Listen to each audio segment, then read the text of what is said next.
Paslon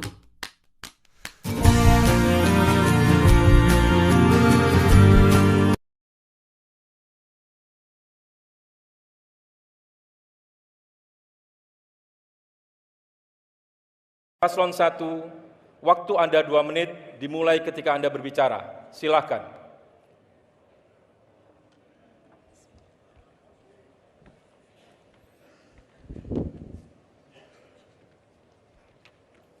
Assalamualaikum warahmatullahi wabarakatuh. Waalaikumsalam warahmatullahi wabarakatuh. Selamat malam dan salam sejahtera untuk kita semua. Warga Jakarta yang saya cintai dan banggakan. Jakarta adalah sebuah sistem ruang kehidupan yang harus menjadi rumah yang aman dan nyaman serta mensejahterakan seluruh warganya. Visi saya 5 tahun ke depan adalah mewujudkan Jakarta sebagai kota yang maju, unggul, dan modern, tetapi tetap humanis dan juga mengakar pada jati diri bangsa Indonesia. Dalam mengelola, menata, dan membangun Jakarta, rakyat Jakarta secara keseluruhan tidak hanya menjadi objek, tetapi juga menjadi subjek. Inilah hakikat dari demokrasi, dan ini pula hakikat dari paradigma yang inklusif dan partisipatif. Saya akan menjadi yang terdepan untuk bersama-sama rakyat, membangun Jakarta yang kita idam-idamkan. Untuk mewujudkan itu semua, kita harus membangun birokrasi yang capable, yang transparan, akuntabel, dan juga responsif. Sehingga kita dapat mengatasi dan menyelesaikan berbagai permasalahan akut di ibu kota saat ini. Khususnya yang terkait dengan kepadatan penduduk, dengan berbagai implikasinya, termasuk kebutuhan akan lahan hunian, kebutuhan transportasi umum, pendidikan, kesehatan, maupun pelayanan publik lainnya. Untuk itu, sekali lagi kita harus hadirkan birokrasi yang berintegritas, yang handal, sehingga saya akan dapat menjalankan pemerintahan dengan baik, dapat membangun Jakarta dengan efektif, dan tentunya melayani publik Jakarta dengan berkualitas. Demikian visi dan misi saya jika saya terpilih menjadi gubernur untuk 5 tahun ke depan. Terima kasih.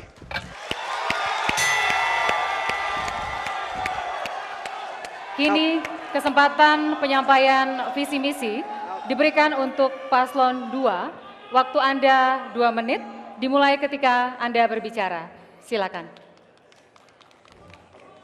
Ketika kita bicara pelayanan publik, saya teringat ketika 2013 kami mengeluarkan Badan Pelayanan Terpadu Satu Pintu atau BPTSP. Orang suka bertanya, kenapa badan pelayanan? Bukannya kan itu maksudnya perizinan terpadu satu pintu. Kan beda. Kalau perizinan itu warga datang kepada kami seolah seperti yang berkuasa memberi izin atau tidak memberi izin. Tapi kalau kita bicara pelayanan, maka ketika warga datang, wargalah atasan kami melayani. Jadi dasar pelayanan publik adalah ini sebetulnya. Nah, untuk bisa mencapai ini tentu kita harus mempunyai pelayan-pelayan yang memiliki hasrat, empati untuk membantu melayani orang. Nah, bagaimana caranya? Kami mulai menaikkan tunjangan kinerja daerah yang terukur. Bagaimana yang dikerjakan. Lalu kami memiliki sistem, ada kinerja indikator untuk melihat berapa untuk mendapatkan tunjangan kinerja daerah tadi. Kami percaya dengan adanya birokrasi yang bersih, transparan, profesional tadi, tentu penataan kota bisa kami lakukan dengan baik. Apa sih hakikat sebuah penataan kota? Penataan kota adalah berbicara, tugas kami adalah mengadministrasi keadilan sosial. Bagaimana tugas kami mengadministrasi ini yang penting. Tentu harus semua pihak dilakukan. Ambil yang sederhana. Kita bicara trotoar, walaupun akan membangun 2.600 km, harus betul-betul ramah pada disabilitas. Ketika kita berbicara tentang rumah sakit, tentu harus rumah sakit umum kecamatan yang dekat kepada warga. Nah, sistem penataan kota yang kami lakukan harus membuat warganya itu tidak memerlukan banyak transportasi untuk kebutuhan-kebutuhan dasar mereka. Nah, dengan dasar inilah kami yakin kalau pemimpinnya lurus, dengan bersih, transparan, profesional, semua penataan kota akan mewujudkan keadilan sosial bagi seluruh rakyat. Terima kasih. Selanjutnya, kami persilakan paslon 3 untuk menyampaikan visi misi. Waktu Anda 2 menit dimulai ketika Anda berbicara. Silakan. Bismillahirrahmanirrahim. Assalamualaikum warahmatullahi wabarakatuh. Untuk Pak Basuki dan masyarakat Tionghoa Indonesia, izinkan di malam Imlek ini kami mengucapkan Kongsi Facai.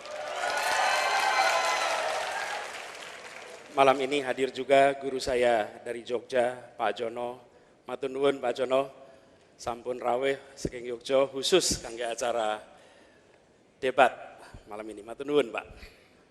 Bapak-bapak, Ibu, hadirin semua dimanapun Anda berada, menata kota lebih dari sekedar menata gedungnya. Karena itu ketika kita berbicara menata kota adalah menata bagaimana warga di kota bisa meraih kesejahteraan, bisa meraih keadilan dan mendapatkan kebahagiaan. Penataan kota adalah untuk warganya. Dan siapa yang bertanggung jawab itu? Birokrasi. Birokrasi bertanggung jawab untuk memastikan seluruh asetnya. Dan di Jakarta ini aset birokrasi perolehannya 341 triliun, tapi kalau dihitung keseluruhannya lebih dari 100.000 triliun. Dan itu artinya per orang di Jakarta sebenarnya memiliki aset 100 juta. Ini dimanfaatkan oleh birokrasi untuk kesejahteraan, keadilan, dan hadirnya kebahagiaan. Sudahkah itu terjadi? Belum. Raportnya merah.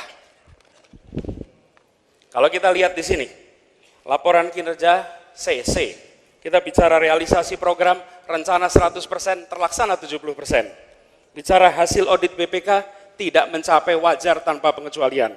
Bicara laporan ombudsman, hanya 61, ranking 16 dari 33 provinsi. Dan skor birokrasi. Di tahun sebelumnya, sebelum Pak Basuki menjabat, skornya 100, kemudian menjadi 56. Kami akan mengembalikan menjadi Jakarta yang kepemimpinannya efektif. Terima kasih.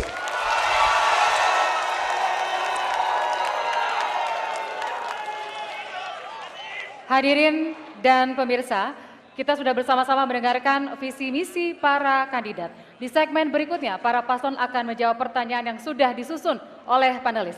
Tetaplah di debat kedua Pilkada DKI Jakarta 2017.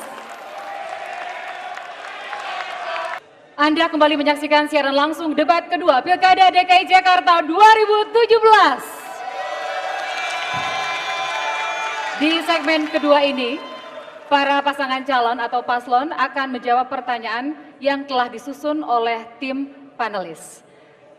Yang berkaitan dengan tema malam ini yakni reformasi birokrasi. Dan jawaban dari masing-masing paslon akan ditanggapi oleh paslon lainnya. Kami perlu menjelaskan perbedaan dengan debat perdana. Pada debat pertama kali, pertanyaan yang disampaikan kepada para paslon adalah pertanyaan yang sama. Dalam debat kali ini, pertanyaannya berbeda untuk masing-masing pasangan calon karena didasarkan pada visi misi yang telah disusun dan disampaikan kepada KPU Provinsi DKI Jakarta dalam tahap masa pendaftaran di bulan September tahun 2016. Dan pertanyaan pertama akan disampaikan oleh Prof. Eko.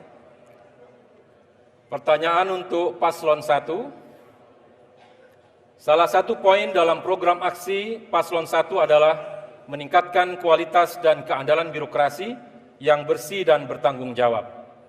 Sementara itu, salah satu masalah utama dalam birokrasi di Indonesia, termasuk di DKI Jakarta, ialah kuatnya intervensi kekuasaan politik di dalam birokrasi. Akibatnya birokrasi menjadi tidak netral, tidak profesional, dan tidak berorientasi pada pelayanan masyarakat. Intervensi biasanya terjadi dalam pengisian jabatan, pengadaan barang dan jasa, serta perizinan. Pada sisi lainnya, seringkali pula terjadi pencopotan jabatan secara cepat dan tiba-tiba, tanpa memperhatikan indikator kinerja dan masa kerja. Bagaimana pendapat Paslon 1 tentang intervensi politik dalam birokrasi, dan bagaimana strategi untuk mengurangi intervensi kekuasaan politik dalam birokrasi, sekaligus menciptakan profesionalisme dalam melayani masyarakat? Waktu Anda menjawab pertanyaan 2 menit, dan dimulai ketika Anda berbicara. Silakan Paslon 1.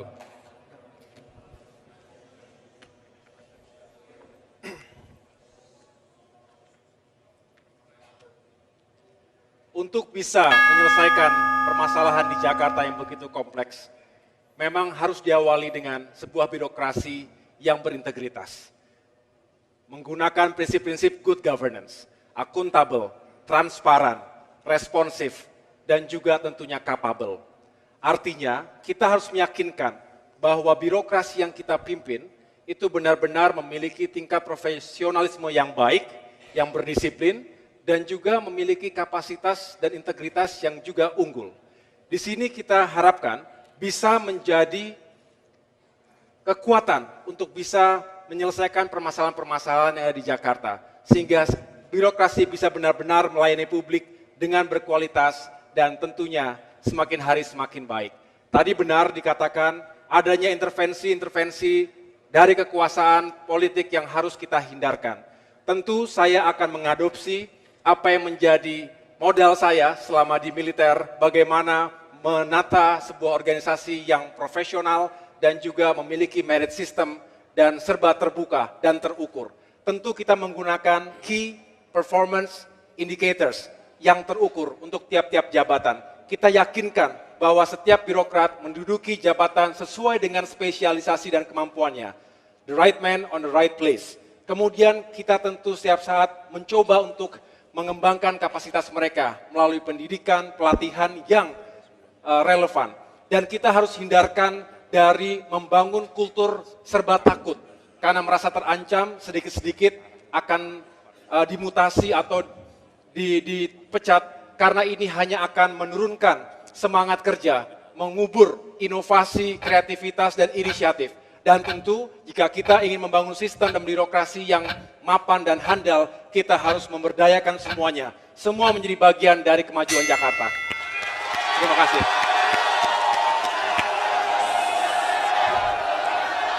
Selanjutnya adalah pertanyaan untuk Paslon 2. Mohon tenang, kita akan lanjutkan kepada paslon berikutnya. Mohon tenang dan kerjasamanya dan sesuai kesepakatan bahwa kita akan tertib sepanjang berlangsungnya debat. Pertanyaan untuk Paslon 2. Program kerja Paslon 2 diantaranya menyebutkan tentang penyempurnaan penggunaan indikator kinerja dalam rangka menilai dan mengevaluasi kinerja birokrasi secara terukur sebagai dasar dalam melakukan lelang jabatan, rotasi, mutasi, dan demosi, dan penentuan besaran tunjangan kinerja daerah. Khusus mengenai tunjangan, Paslon 2 sebagai petahana memiliki kebijakan reformasi birokrasi dengan cara menaikkan berbagai tunjangan pegawai negeri sipil di Jakarta. Tahun 2016 lalu, seorang lurah misalnya membawa pulang penghasilan sebesar hampir 34 juta, camat 44 juta, kepala dinas hampir 76 juta, dan kepala badan hampir 79 juta. Total belanja pegawai di Jakarta tahun 2016 sebesar 17,3 triliun atau setara 25,9% dari total APBD. Pada sisi lainnya, Ombudsman Republik Indonesia mengeluarkan data tingkat kepatuhan pemerintah provinsi terhadap standar pelayanan publik tahun 2015. Hasilnya, DKI Jakarta berada di peringkat 16 dengan nilai 61,2 di antara 33 provinsi yang disurvei. Bagaimana Paslon 2 menjelaskan pengaruh kenaikan tunjangan PNS terhadap peningkatan kinerja dan kualitas pelayanan publik serta penurunan tingkat korupsi? 2 menit waktu Anda untuk menjawab. Dimulai sekarang.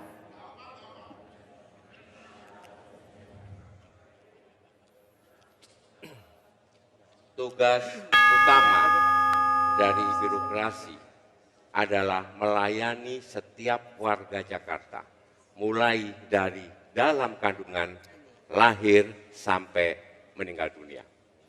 Jakarta mempunyai 135.222 pegawai, baik PNS maupun non-PNS, dengan 5.046 jabatan. Kami akan memastikan bahwa mereka bekerja maksimal untuk melayani warga Jakarta dengan hati. Oleh sebab itu, diperlukan ukuran-ukuran yang jelas. Salah satunya adalah indikator kinerja. Indikator kinerja akan mengukur bagaimana dia mampu melaksanakan tugas dan kewajibannya di dalam melayani warga Jakarta. Ukuran ini dilakukan setiap bulan karena terkait dengan tunjangan kinerja daerah. Dengan cara seperti itu akan ada kompetensi di antara mereka dan kompetisi di antara mereka untuk mencapai tunjangan kinerja daerah maksimal. Artinya apa? Artinya mereka sudah tidak perlu lagi melakukan korupsi, sehingga pelayanan yang diterima oleh warga Jakarta betul-betul bebas dari pungli. Ukuran-ukurannya jelas. Berapa misalnya untuk dinas pendidikan bisa menyalurkan KJP tepat pada sasaran. Dinas tata air diukur seberapa banyak, seberapa panjang badan sungai yang bersih dan indah. Dinas taman juga seperti itu. Dinas perumahan juga seperti itu. Ukurannya jelas. Kami lebih mengedepankan bagaimana kepuasan warga Jakarta terhadap pelayanan birokrasi DKI Jakarta. Terima kasih. Baik, demikian paslon 2.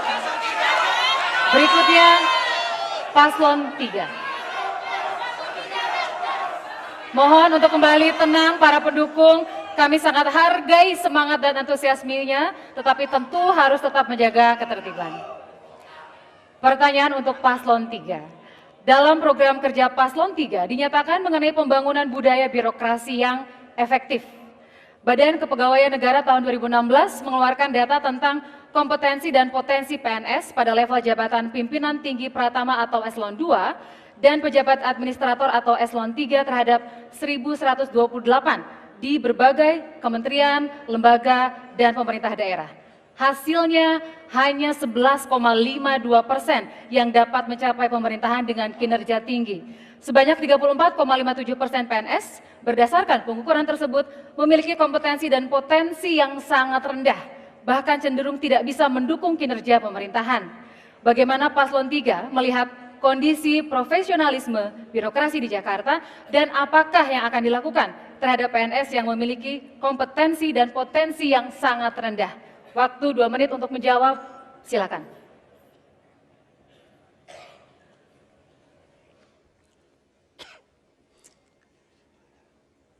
Aparatur pemerintah yang tidak kompeten seperti disampaikan tadi membutuhkan lebih dari sekedar good governance. Good governance itu pendekatan 90-an. Sekarang kita masuknya eranya open government, di mana pemerintah dan masyarakat bekerja bersama membangun wilayah, negara, dan lain-lain. Pendekatan ini membuat aparatur pemerintah dan warga negara bekerja bersama. Itu pertama. Yang kedua, tidak hanya dengan memberikan iming-iming tunjangan kinerja. Itu baik karena memberikan carrot dan memberikan sticknya jika tidak perform. Tapi yang tidak kalah penting adalah budaya kerjanya. Pemimpinnya harus merangkul, bukan memukul. Pemimpinnya harus mendorong motivasi, bukan malah menurunkan motivasi. Jadi yang dilakukan untuk membereskan persoalan kompetensi itu, 1, libatkan publik. 2, pemimpinnya memberikan arah yang memotivasi. 3, adalah siapkan pelatihan terus-menerus sesuai dengan bidangnya. Bahwa dimanapun juga, di profesi apapun juga harus ada pengembangan. Dan pengembangan ini harus dikaitkan dengan bidang yang dikerjakan. Karena itu menghadapi persoalan kompetensi, maka kita bisa lakukan dengan membangun budaya yang sehat, partisipasi publik, dan memberikan ruang untuk pengembangan diri dengan sebaik-baiknya. Terima kasih. Masih ada waktu, apakah akan digunakan atau cukup? Kita sudah mendengarkan jawaban paslon 1, 2, dan 3. Selanjutnya, kami persilakan paslon 2 untuk menanggapi jawaban yang telah disampaikan oleh paslon 1 dan paslon 3. Waktu Anda 2 menit 30 detik dimulai ketika Anda berbicara. Silakan. Ya, ini perlu kami jelaskan. Banyak sekali orang selalu berpikir, kami ini one man show, kerja bukan tim. Kami ini bukan Superman. Kita ngurusin 72.000 pegawai. Bagaimana mungkin sungai-sungai di Jakarta orang bisa begitu puas, begitu bersih, sampah bisa begitu bersih. Pelayanan terpadu satu pintu kami begitu baik. Dan saya temukan banyak PNS yang naik ke eselon 2 begitu bersyukur pada kami. Dia katakan, saya tidak pernah merasa begitu bangga menjadi PNS. Justru ketika Bapak menjadi gubernur lah, ada kebanggaan buat kami. Kami bisa umrohkan keluarga. Kami yang tidak pernah kepikir, seperti kami yang jujur ini bisa naik jadi eselon 2. Tapi dengan seleksi promosi terbuka yang Bapak lakukan, kami yang tidak pernah mimpi eselon 2 jadi eselon 2. Dan kami bawa pulang uang yang banyak sekali sekarang. Dan ini halal. Ini yang membuat kami begitu yakin, yang kami lakukan dengan talent pool, apa yang kami lakukan ini sesuai dengan amanat dari Undang-Undang Aparatur Sipil Negara sebetulnya. Kami melakukan seleksi, yang tidak senang tentu ada. Orang-orang yang kinerjanya tidak memenuhi syarat. Apa bedanya indikator kinerja kami dengan lakip? Kita ngerti, tentu ada administrasi. Misalnya contoh dalam lakip tentang tata air. Itu hanya berbicara administrasi, melakukan pengerukan sungai sampai bersih. Itu hanya itu. Lalu apa beda indikator yang kami buat? Bukan hanya dievaluasi per tahun, tapi per bulan. Berapa lama genangan air di sebuah wilayah. Jadi kami tidak peduli Anda mau keruk atau mau bersihkan. Kalau genangannya itu lama, lebih dari sehari, maka Anda gagal. Maka di dalam sistem penggajian indikator, di dalam tunjangan kinerja daerah kami, itu hanya mencapai 80-90%. Kenapa? Karena tidak mudah untuk mencapai target yang kami berikan. Jadi semua PNS ada. Lalu orang merasa, kok saya main pukul, tidak merangkul. Mungkin banyak orang nggak pernah tahu. Hampir semua pernikahan yang dilakukan oleh pegawai-pegawai rendah di DKI, saya hadir Sabtu Minggu. Bahkan kami mengajak nonton bersama. Bagaimana mungkin Jakarta bisa bersih kalau pegawai-pegawai tidak bekerja dengan hati? Bukan karena takut, tapi mereka merasa ini Jakarta kami bersama. Terima kasih. Sudah selesai, paslon 2 menanggapi. Kami mohon untuk tenang kembali. Kami percaya lancar dan bermanfaat menjadi tujuan kita untuk debat ini. Berikutnya, silakan paslon 3 menanggapi jawaban paslon 1 dan paslon 2. Waktu Anda 2 menit 30 detik dimulai ketika Anda berbicara. Silakan. Pertama-tama, pelayanan publik itu salah satunya harus berujung kepada penciptaan lapangan pekerjaan. Saya berjalan hampir 1 tahun lebih, menemui cerita-cerita seperti Mas Naufal, seorang pengusaha yang ingin membuka usaha di bidang MICE, Meeting, Incentive, Convention, and Exhibitions. Mengalami kesulitan karena proses perizinannya berbelit-belit. Ease of doing business atau indeks kemudahan berbisnis di Indonesia yang mana banyak dikontribusi oleh Jakarta masih di posisi 91. Jakarta memiliki tugas yang sangat berat untuk memberikan kemudahan berbisnis. Kemudahan berbisnis yang simple, mudah, dan integrated. Terintegrasi. Bagaimana reformasi birokrasinya? Yaitu reformasi birokrasi yang ramah, yang efisien, dan transparan.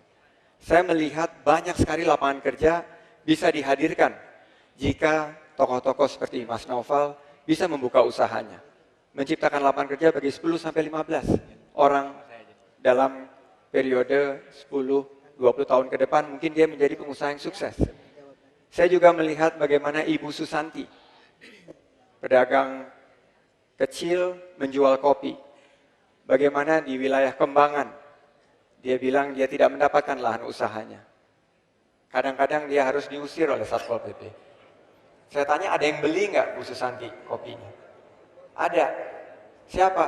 Kadang-kadang Satpol PP juga yang beli kalau lagi istirahat. Berarti di sini ada suatu PR yang sangat besar bagi kita menjawab tantangan dari Pak Jokowi untuk memastikan Indonesia masuk ke peringkat 40 besar ease of doing business. Saya yakin di bawah kepemimpinan kami, Anies Sandi, kami akan hadirkan ease of doing business masuk peringkat 40 di tahun ketiga kami dalam memberikan sebuah pelayanan untuk menciptakan lapangan kerja. Sudah saatnya pemerintah, provinsi, pemimpinnya care, peduli terhadap penciptaan lapangan kerja yang dibutuhkan oleh warga Jakarta. Terima kasih. Demikian tanggapan paslon 3. Terima kasih semangatnya, kita tenang kembali, kita lanjutkan. Dan kini kesempatan bagi paslon 1 untuk menanggapi jawaban paslon 2 dan 3 dalam waktu yang sama 2 menit 30 detik dimulai ketika Anda berbicara. Silakan.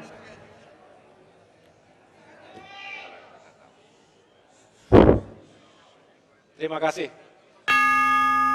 Tadi kita dengar klaim dari Bapak Basuki bahwa Jakarta semuanya bersih karena birokrasinya sudah baik. Tentu kita akui ada beberapa yang sudah bersih, tetapi pengalaman saya dan Pak Silvi bergerilya ke lapangan 3 bulan terakhir ini membuktikan bahwa banyak hal yang tidak terungkap selama ini kepada publik. Banyak sekali daerah yang masih sangat kotor, masih sangat menyedihkan kondisinya. Jadi saya menduga justru karena birokrasi yang dibangun selama ini penuh dengan rasa takut, diancam, kamu dicopot, dimutasi, dipindahkan, dipenjarakan, dipamerkan ke depan publik. Harga dirinya dihancurkan, padahal dia punya keluarga, punya teman, punya kerabat.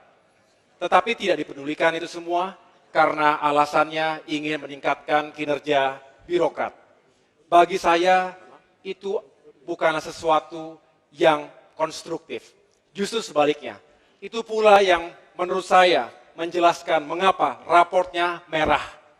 Angka atau ranking kinerja aparatur sipil negara di DKI Jakarta nomor 16 dari 34 provinsi di bawah NTT.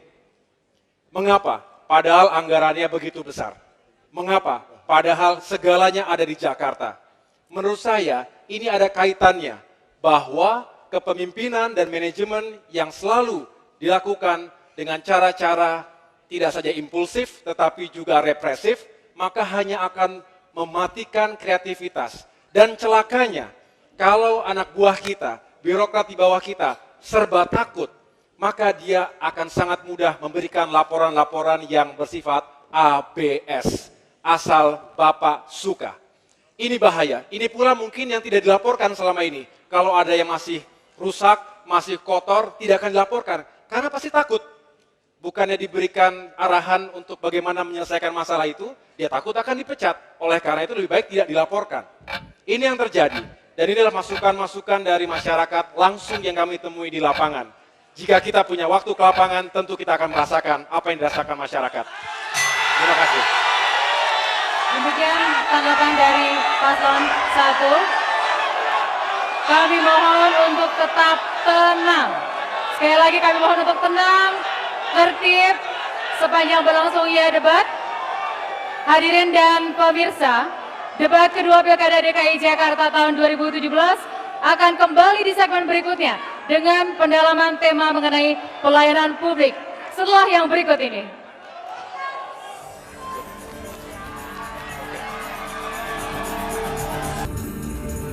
Inilah debat terbuka kandidat Gubernur dan Wakil Gubernur DKI Jakarta 2017. Kita boleh tepuk tangan di awal segmen. Ini adalah segmen ketiga. Dan di segmen ketiga ini, para paslon akan menjawab pertanyaan yang sudah disusun oleh tim panelis terkait dengan pelayanan publik. Dan seperti segmen sebelumnya, masing-masing paslon akan saling menanggapi. Kesempatan pertama diberikan kepada paslon 3. Pertanyaan untuk paslon 3, dalam program kerja paslon 3 disebutkan penanggulangan masalah Jakarta yang menahun, diantaranya kemacetan. Data Masyarakat Transportasi Indonesia menyatakan kerugian ekonomi akibat kemacetan di Jakarta mencapai 150 triliun per tahun. Jumlah kendaraan terus bertumbuh dan tidak sejalan dengan pertumbuhan ruas jalan. Pemerintah DKI Jakarta menggenjot pembangunan flyover, underpass, dan tol dalam kota. Tetapi di sisi lain, jika jalan terus dibangun, akan meningkatkan insentif untuk pertumbuhan kepemilikan kendaraan pribadi. Bagaimana strategi paslon 3 terkait pembangunan jalan dan penanganan kemacetan di Jakarta? Waktu 2 menit untuk menjawab dimulai ketika Anda berbicara. Silakan.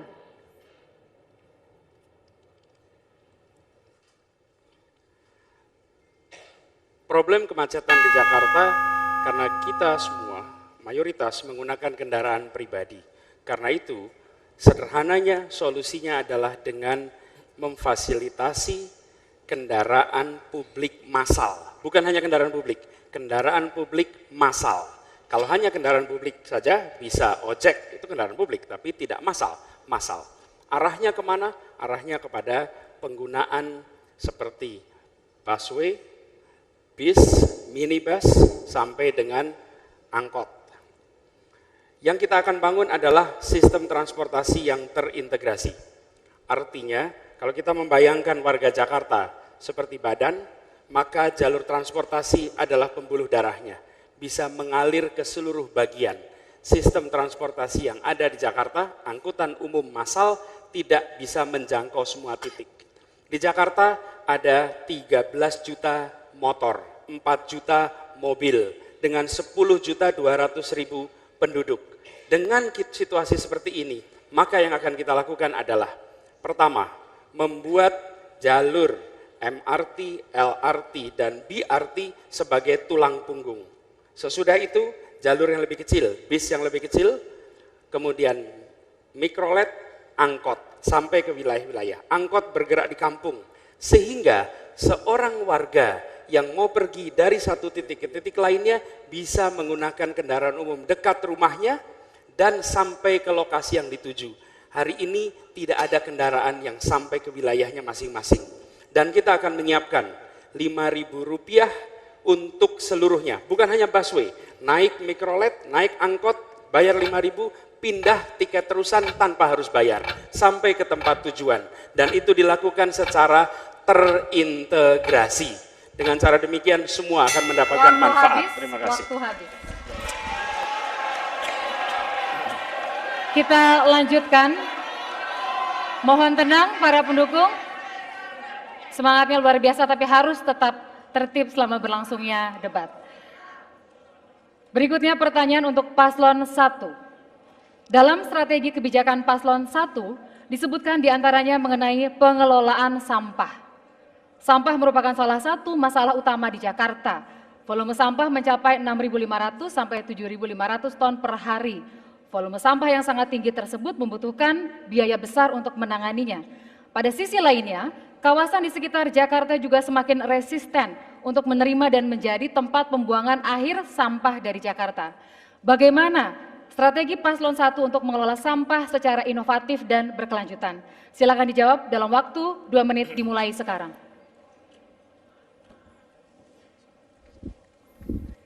Bicara soal sampah. Sekali lagi bicara soal sampah. Kita punya Undang-Undang Nomor 8 tentang pengelolaan sampah. Bicara soal sampah sebenarnya itu diawali bukan pada TPA atau tempat pengolahan akhir, tapi lebih daripada awal, di mana ketika kita keluar dari rumah, kemudian ketika keluar kita dari mall, itu adalah persoalan sampah dimulai. Nah disinilah bagaimana kita mengelola sampah ini, dan sekali lagi saya ingin mengingatkan bahwa pembangunan DKI Jakarta ini jelas sekali adalah pembangunan yang partisipatif dan sekaligus pembangunan yang empowerment, yang memberdayakan masyarakat. Di sini bukan hanya pemerintah yang harus mengelola sampah, tetapi kita mengikut sertakan partisipasi bukan saja pemerintah sekali lagi, tetapi juga adalah produsen sampah. Siapa itu? Ini perusahaan-perusahaan yang memproduksi sampah itu. Sekaligus juga kita mengikut sertakan masyarakat.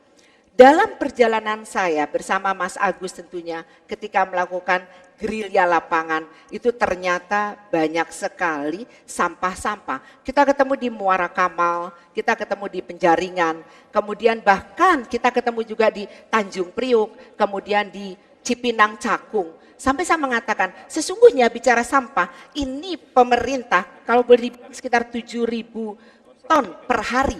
Nah ini harus dikurangi, harus dikurangi. Jadi diolah dulu sampah itu oleh masyarakat dengan bank-bank sampah melalui RW, ini empowerment. Nah kemudian ketika sampai di pelayanan akhir atau di pembuangan akhir ini, kemudian dia akhirnya akan berkurang. Nah disinilah saya ingin peran serta aktif masyarakat untuk ikut. Bahkan kita terjun ke lapangan, bukan hanya di atas meja, bukan di balai kota dengan rapim, kemudian marah-marah, tetapi kita langsung di lapangan. Waktu habis. Para pendukung, sekali lagi kita tetap tenang. Kami yakin seluruh pendukung dapat terus-menerus hingga selesai menjaga ketertiban bersama. Baik, kita lanjutkan. Sekarang kesempatan untuk paslon 2. Pertanyaannya adalah, program kerja paslon 2 diantaranya mencantumkan tentang isu air. Dan memang salah satu persoalan krusial warga Jakarta saat ini adalah air bersih. Sekalipun sudah diswastanisasikan, sampai saat ini Pamjaya belum mampu memasok secara optimal kebutuhan air bersih di Jakarta, baik dalam hal akses maupun dalam hal kualitas. Pamjaya hanya mampu menyediakan 1/3 dari total kebutuhan air bersih. Padahal Kementerian Pekerjaan Umum dan Perumahan Rakyat menargetkan tahun 2019 PDAM di Indonesia harus bisa diakses oleh 99% masyarakat Indonesia. Sebagai tambahan, Yayasan Lembaga Konsumen Indonesia memiliki data bahwa mayoritas air PDAM hanya dipakai untuk aktivitas MCK. Bagaimana strategi paslon 2 untuk memastikan akses dan kualitas air bersih bagi warga Jakarta? Waktu 2 menit untuk menjawab pertanyaan, dimulai dari sekarang. Ya, ketika kami masuk, kami sadar perusahaan air minum itu dikuasai oleh swasta. Tapi tentu kita harus menghargai apa yang dilakukan oleh investor ini. Maka kami melakukan renegosiasi. Selain renegosiasi dengan perusahaan Palija dan Aitra, kami juga memulai membangun sendiri penggabungan manajemen, sedang diurus perdanya, antara perusahaan air limbah, PAL, dengan perusahaan air minum. Artinya apa? Nanti ke depan, kalau Anda mau mendapatkan air bersih, maka Anda harus memasang air kotor. Nanti bagaimana caranya yang tidak mampu? Kami melakukan subsidi yang kita kenal dengan PSO, Public Service Obligation.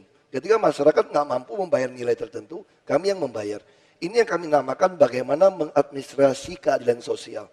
Yang mampu membayar lebih, yang tidak mampu kami subsidi. Nah lalu apa yang kami lakukan lagi? Tentu persoalan air ini kami sadar betul. Orang yang tidak mampu justru membeli air 25.000 sampai 50.000 per kubik. Padahal air yang kami jual itu hanya untuk orang yang miskin hanya 1.050 rupiah per kubik. Ini tentu hal yang jauh sekali. Lalu bagaimana kami lakukan? Ternyata orang tidak mampu tidak sanggup membayar pemasangan awal.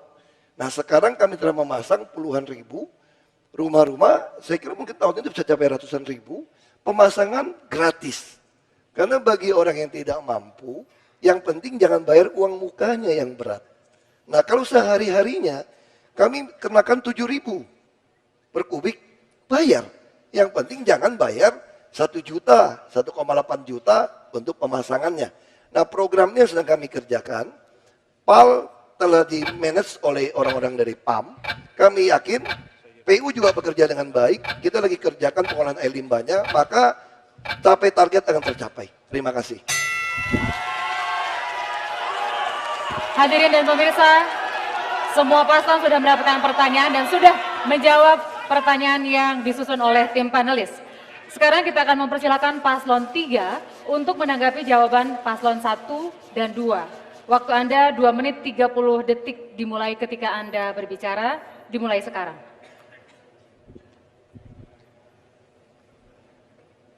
Kami memulai sebuah program yang sekarang sudah menjadi gerakan, OKOC.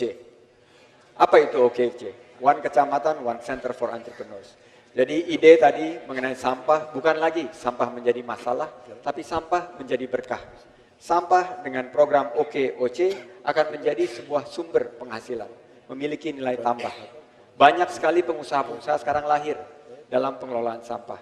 Kalau kita memberikan sebuah kesempatan bahwa mereka juga bisa menciptakan lapangan pekerjaan dan bisa kita integrasikan dengan sistem yang sekarang sudah dibangun PPSU, itu sangat-sangat memberikan nilai tambah. Kami melihat begitu besar peluang OC untuk menciptakan kesejahteraan bagi rakyat. Silakan Kang Anies, mangga. Dan terkait dengan air, yang kita perlu perhatikan di sini adalah lebih dari 5 juta warga Jakarta sampai dengan sekarang belum mendapatkan air pump. Karena itu pipanisasi menjadi krusial. Seperti yang disampaikan juga tadi, pipanisasi. Karena itu kita yang akan dilakukan adalah prioritaskan pada kampung-kampung. Rumah dengan ukuran di bawah 150 meter akan menjadi prioritas utama. Otomatis kampung-kampung di Jakarta dan di situ tempat yang minim. Masuk langsung pipanisasi dan dalam 5 tahun tuntas. Yang kedua, akan diberikan subsidi 80% bagi mereka yang rumahnya di bawah ukuran 70 meter persegi. Begitu Anda ketemu rumah di bawah 70 meter persegi, dengan sendirinya langsung hanya bayar 20%. Dan kita semua lakukan pipanisasi itu dengan 0 rupiah. Sebagaimana program kita juga memberikan pada warga yang hari ini tidak punya rumah untuk mendapatkan rumah dengan kredit DP-nya 0 rupiah. Dengan 0 rupiah DP, maka seperti juga pipa, mereka tak kuat membayar di awal. Rumah juga sama, jangan airnya mengalir tapi rumahnya tak dimiliki. Miliki rumahnya, miliki air bersihnya, dan kemudian merasakan kesejahteraan, keadilan di Jakarta. Itu yang akan kita laksanakan di Jakarta 5 tahun yang akan datang. Terima kasih. Waktu masih ada, apakah akan digunakan atau cukup? Baik, para pendukung harap tenang. Para pendukung harap tenang. Tata tertib sudah dibacakan di awal debat dan penyelenggara yaitu KPU DKI Jakarta mengingatkan kami moderator untuk mengingatkan Anda para pendukung. Jika ada yang tidak dapat menjaga ketertiban, maka penyelenggara berhak untuk mengeluarkan pendukung yang tidak tertib. Baik, kita lanjutkan. Silakan paslon 1 menanggapi jawaban paslon 2 dan paslon 3. Waktu Anda 2 menit 30 detik dimulai ketika Anda berbicara. Silakan. Masalah macet memang sangat membuat kita frustrasi, tetapi tidak menjadi skeptis karena saya dan Po Silvi memiliki komitmen untuk bisa menghadirkan berbagai kebijakan dan juga inovasi, termasuk melanjutkan apa yang sudah dilakukan hari ini dan dilakukan oleh gubernur-gubernur sebelumnya. Tentu kita tahu bahwa pertumbuhan ruas jalan tidak ada apa-apanya dibandingkan dengan pertumbuhan jumlah kendaraan pribadi. Kita ingin benar-benar lebih mengajak dan membuat masyarakat berpihak pada kendaraan transportasi umum massal. Artinya kita harus memberikan insentif yang tepat. Harus aman, nyaman, tepat waktu, dan juga terjangkau. Selain itu, kita juga ingin mengedepankan pola-pola hidup yang lebih efisien lagi. Kita bangun transit hub yang memadai, intermodal transportasi juga dapat terjadi, dan pada akhirnya sasaran kita adalah mengurangi waktu tempuh pada saat-saat peak hours. Dan juga kita ingin membangun jalur-jalur khusus sepeda, termasuk memberikan insentif yang positif bagi para pejalan kaki. Artinya pedestrian kita juga harus baik. Kemudian terkait dengan masalah air, kita tentu ingin meyakinkan bahwa dari 800.000 terdaftar sebagai pelanggan air di Jakarta, ada 22% yang belum mendapatkan pelayanan dengan baik. Kualitasnya tidak baik, tidak lancar. Banyak sekali masalahnya, termasuk adanya pencurian air di tengah-tengah perjalanan. Dan kita ingin yakinkan itu tidak terjadi. Harus ada enforcement yang baik. Tetapi di saat yang bersamaan, kita juga harus memahami bahwa masih banyak masyarakat kita yang tidak memiliki akses terhadap air baku yang baik, yang bersih.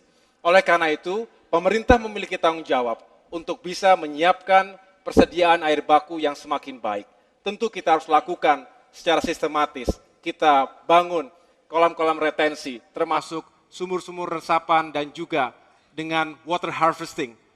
Dan itu semua akan menambah suplai air jika diperlukan oleh masyarakat sewaktu-waktu. Dan terakhir saya menambahkan sedikit tadi yang disampaikan Po Silvi, dalam mengelola sampah, selain kita merevitalisasi tempat pengelolaan air, kita juga membangun intermediate treatment facility untuk menjadikan sampah menjadi energi. Terima kasih.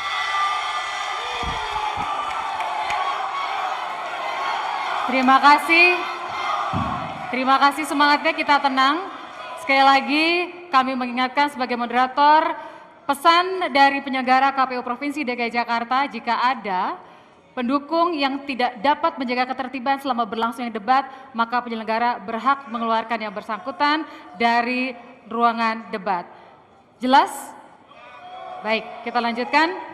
Kini kesempatan yang sama diberikan pada paslon 2 untuk menanggapi jawaban paslon 1 dan 3 dalam waktu 2 menit 30 detik dimulai ketika Anda mulai berbicara. Perlu saya jelaskan soal transportasi, yang kita lakukan ini bukan membangun jalan terus. Tidak ada di dunia yang bangun jalan bisa memenuhi untuk mengatasi kemacetan. Maka yang kami bangun adalah yang berbasis rel kereta api. MRT, LRT, tentu ada bus rapid transit yang kami selesaikan 6 koridor, 3-15 koridornya. Lalu apa yang kami lakukan? Tahun lalu, mungkin pasangan paslon 3 tidak baca, tahun lalu kami Transjakarta telah menambah 53 trayek baru.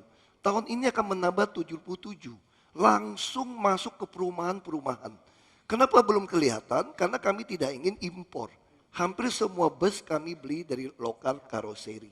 Lalu apa yang kami lakukan lagi? Kami sedang membangun banyak apartemen di atas terminal-terminal maupun stasiun-stasiun maupun pasar-pasar kami, supaya pekerja-pekerja orang Jakarta yang nggak mampu beli rumah di Jakarta, kerja di Jakarta, kembali tinggal di Jakarta dengan menyewa apartemen harga kos.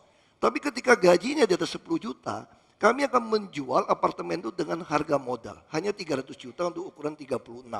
Jadi ini akan mendorong mengatasi kemacetan. Bahkan sekarang kami melakukan subsidi. Orang Tangerang, Depok, Bekasi ke Jakarta bayar 3.500. Lalu dari mana uang subsidi nanti bisa sampai 45 triliun? Itulah kami kenakan jalan berbayar atau dikenal dengan ERP. Dari uang ini masuk, ini kami namakan bagaimana mengadministrasi keadilan sosial.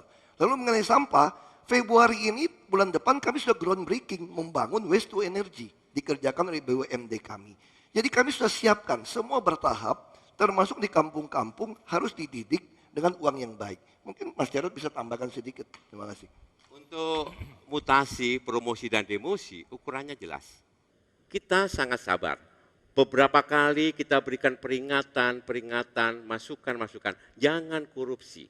Warga Jakarta butuh pelayanan yang cepat, tepat, profesional, dan bebas dari pungli. Oleh karena itu, apabila ada mereka-mereka yang lambat untuk mengeksekusi kebijakan dengan menyesal, dengan senang hati juga kami akan ganti. Oleh sebab itu, untuk pergantiannya kita membuat dengan cara lelang terbuka. Terima kasih. Segmen 3 telah kita ikuti bersama. Segmen 2 tadi tentang reformasi birokrasi, segmen 3 tentang pelayanan publik, dan segmen berikutnya akan semakin seru karena antar paslon akan saling bertanya dan menanggapi. Kami akan kembali sesaat lagi.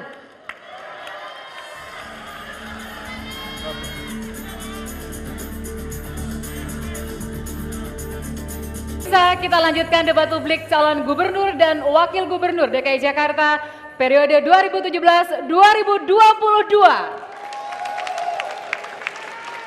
Di segmen ini, masing-masing paslon akan saling bertanya, menjawab, menanggapi, dan ditanggapi kembali. Format ini sudah dilakukan pada debat yang pertama 2 pekan lalu. Kesempatan pertama bagi paslon 1 bertanya kepada paslon 2. Waktu Anda bertanya 1 menit dimulai ketika berbicara. Silakan. Yes.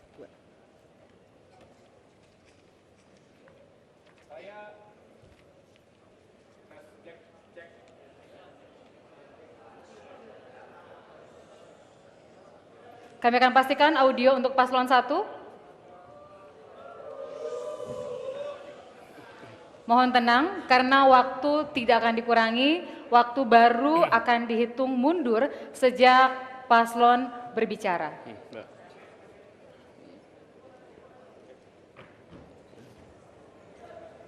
Dapat dibantu oleh penyelenggara?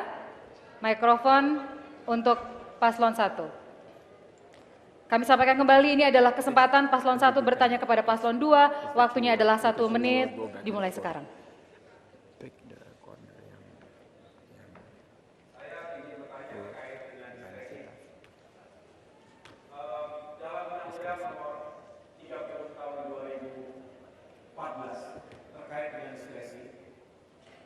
Maka sebetulnya diskresi dapat dilakukan dengan tujuan-tujuan yang benar dan juga jika tidak tercantum dalam perundang-undangan. Dan dari beberapa pergub yang dilahirkan akhir-akhir ini, itu menunjukkan bahwa ada alasan-alasan atau argumentasi terkait dengan diskresi. Sebagai contoh, bagaimana koefisien lahan bangunan yang jika ada pengembang membangun sebuah gedung dan melebihi dari KLB yang ditentukan, maka itu masuk ke dalam kompensasi dan bisa digunakan tanpa melalui kas negara.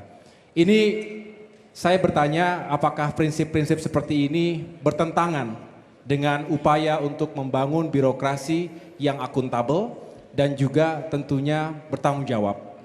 Mohon dijelaskan sehingga kita bisa jelas semuanya di sini. Terima kasih. Demikian pertanyaan dari paslon 1. Paslon 2, silakan Anda menjawab. Waktu Anda 2 menit, dimulai ketika Anda mulai berbicara. Silakan. Saya mungkin orang yang salah satu yang beruntung. Saya ini mantan anggota DPR RI Komisi 2 yang membidanin untuk membuat undang-undang diskresi ini. Nah, lalu hubungan dengan koefisien luas bangunan, apa yang terjadi di Jakarta? Itu ada peraturan di dalam Perda, kalau dilintasi oleh transportasi massal berbasis rel, maka kami membangun LRT, maka koefisien luas bangunan boleh ditinggiin. Kalau dilewati oleh transportasi massal berbasis rel atau BRT, ini mesti dicatat baik-baik. Kalau tidak, maka Anda tidak boleh naikkan. Anda mau teriak, mau bayar 1 triliun pun tidak bisa. Karena ini ada Perda yang mengatur. Lalu yang jadi masalah bagaimana sekarang?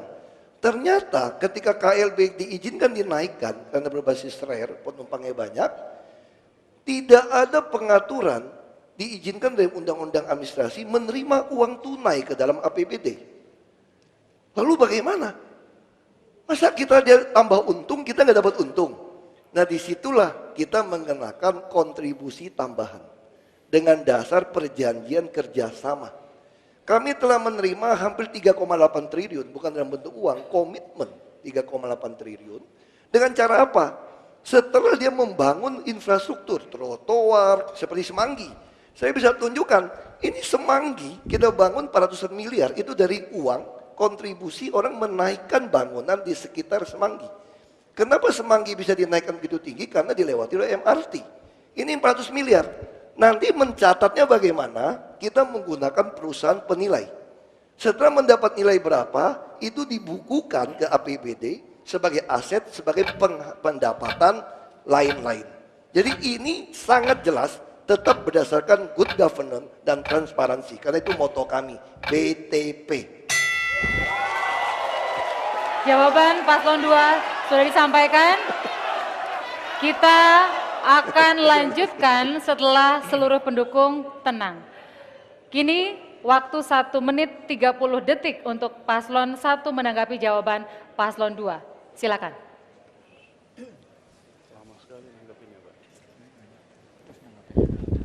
Ini pengalaman. Saya tahu betul kalau bicara soal keuangan negara. Ada Undang-Undang Keuangan Negara Nomor 17 Tahun 2003, khususnya pasal 3 dan ayat 6, bahwa semua penerimaan daerah dan alokasi anggaran daerah harus masuk di dalam APBD yang disepakati bersama antara Gubernur dan DPRD DKI Jakarta. Betul, Ketua? Tapi saya melihat di sini, bagaimana bisa dilaporkan kepada DPRD DKI Jakarta sementara harmonisasi antara eksekutif dan DPRD tidak terjadi. Nah, ini yang perlu kita sepakati, bahwa semua uang yang masuk itu harus masuk dulu dalam tungku. Apakah itu karena diskresi, apakah ini karena kebijakan-kebijakan, tapi yang pasti Ini pertama harus ada harmonisasi dengan DPRD. Jadi DPRD tahu bahwa uang itu masuk dalam tungku dulu, tidak kemudian langsung diberikan kepada asisten pembangunan. Kemudian ketika ada persoalan yang harus dibangun, kemudian ditanya asisten pembangunan silakan keluar dari sana. Ini namanya non budgeter. Artinya ini sudah tidak boleh lagi dalam undang-undang dan ini harus sekali lagi dipertanggungjawabkan dan DPRD harus mengetahui hal ini. Bukan one man show. Terima kasih. Para pendukung harap tenang. Kita akan lanjutkan setelah para pendukung tenang. Paslon 1 sudah memberikan tanggapan balik, sekarang Paslon 2 dipersilakan untuk menanggapi. Waktu Anda 1 menit 30 detik dimulai ketika Anda berbicara. Silakan. Kadang-kadang sama-sama birokrat memang agak lucu. Ini barang yang berbeda. Saya menguasai sekali soal administrasi keuangan negara. Saya orang keuangan. Yang dimaksud beliau itu betul, harus masuk kalau pendapatan lain-lain. Ini bukan. Makanya kami tempuh dengan cara apa? Dengan perjanjian. Jadi ini semacam kerelaan. Karena ini tidak ada kewajiban membayar, makanya ada perjanjian kerelaan. Perjanjian tanda tangan inilah baru bisa bangun. Dan nilainya bukan uang yang diterima, tapi adalah barang. Dan barang pun pakai jasa penilai. Jadi ini jelas sesuatu yang berbeda. Kalau memang itu dibilang salah, sudah ada temuan. Kenapa tidak ada temuan? Karena memang ini boleh. Yang tidak boleh itu kalau sumbangan kami terima uang, ini tidak ada dasarnya. Nah, jadi pengertian di sini jelas keuangan yang disampaikan undang-undang tadi berbeda. Makanya saya kira ya, birokrat-birokrat yang lama ini, saya mengerti walaupun sudah 20-30 tahun jadi pejabat, tapi undang-undang tentang keuangan berbasis kinerja itu baru dilakukan sejak tahun 2001 dan seluruh Indonesia dijalankan 2006. Kebetulan saya orang keuangan, saya jadi bupati, jadi DPRD, saya kuasai sekali undang-undang keuangan daerah berbasis kinerja. Mungkin Bu Sirvi salah satu yang kurang mempelajari berbasis kinerja tadi. Terima kasih.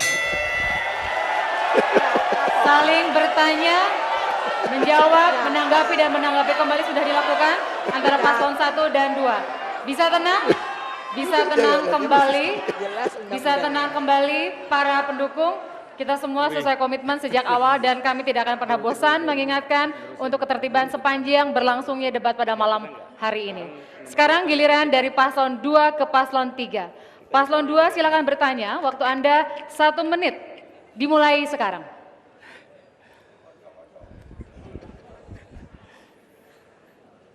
Terima kasih.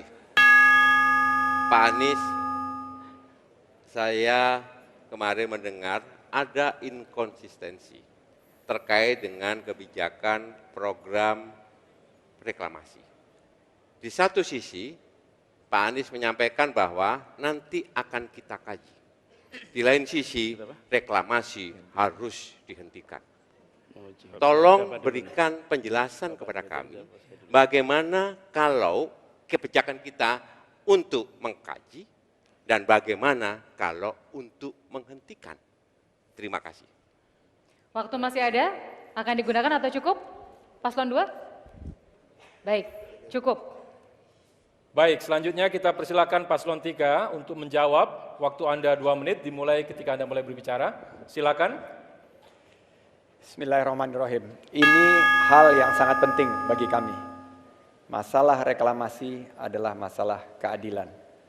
Proses yang dilakukan sekarang sangat tidak terbuka, sangat tidak berkeadilan.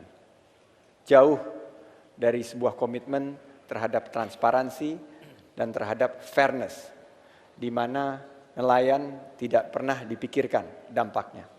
Sudah ada bukti di pengadilan dan sudah divonis. Bagi kami ini adalah sebuah harga mati bahwa kita harus hadirkan keadilan kembali di Jakarta. Mengenai perjanjian, saya dulu pebisnis juga.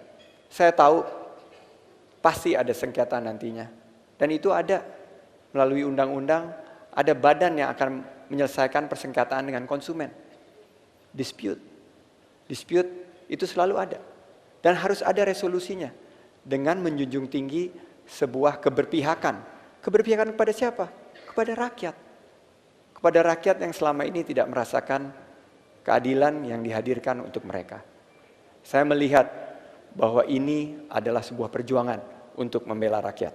Silakan Mas Anies. Dan terkait dengan itu, kita berbicara tentang reklamasi untuk siapa? Sehingga ketika kita menempatkan reklamasi untuk kepentingan publik, itu diatur di pemerintah pusat, maka persoalan jadi lain. Tapi ketika semata-mata ini itu menjadi kegiatan komersial, apalagi yang dibicarakan semata-mata urusan pembeli dan penjual di dalam pengembangan tempat-tempat tinggal di sana, pertanyaan besar. Ada belasan ribu, bahkan sampai 20.000 nelayan di pesisir Jakarta yang hari ini hidupnya berubah karena reklamasi ini. Kami akan lakukan semua yang ada di dalam disposal kita untuk memastikan warga Jakarta terlindungi.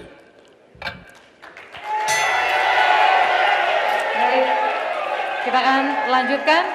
Paslon 2 saatnya menanggapi. Waktu Anda 1 menit 30 detik, dimulai sekarang. Ya, saya terima kasih sekali. Banyak orang itu selalu menuduh kami tidak membela yang miskin, nelayan. Banyak orang tidak tahu, pulau reklamasi ini dirancang dari Pak Harto sejak tahun 90. Ketika kami melihat izinnya tidak bisa kami batalkan, kami mulai berpikir bagaimana mendapatkan kontribusi tambahan untuk membantu membangun nelayan. Karena tugas kami kan sekali lagi mengadministrasi keadilan sosial. Banyak orang nggak ngerti, pulau yang direklamasi 100% sertifikat atas nama Pemda DKI. Lalu yang bisa dijual 5% juga punya DKI. Lalu yang bisa dijual lagi 15% dari NJOP tiap tahun dia jual, ini juga dipakai membangun infrastruktur DKI. Kalau dalam 10 tahun mereka membangun, mereka berkewajiban memberikan kontribusi kira-kira 128 triliun. Hitungan perkiraan saat ini. Artinya, tanggul kita selesai, rumah susun nelayan selesai, tempat penampungan ikan nelayan selesai, dan termasuk semua rumah susun kita selesai. Nah, ini yang kami namakan bagaimana mengadministrasi keadilan sosial.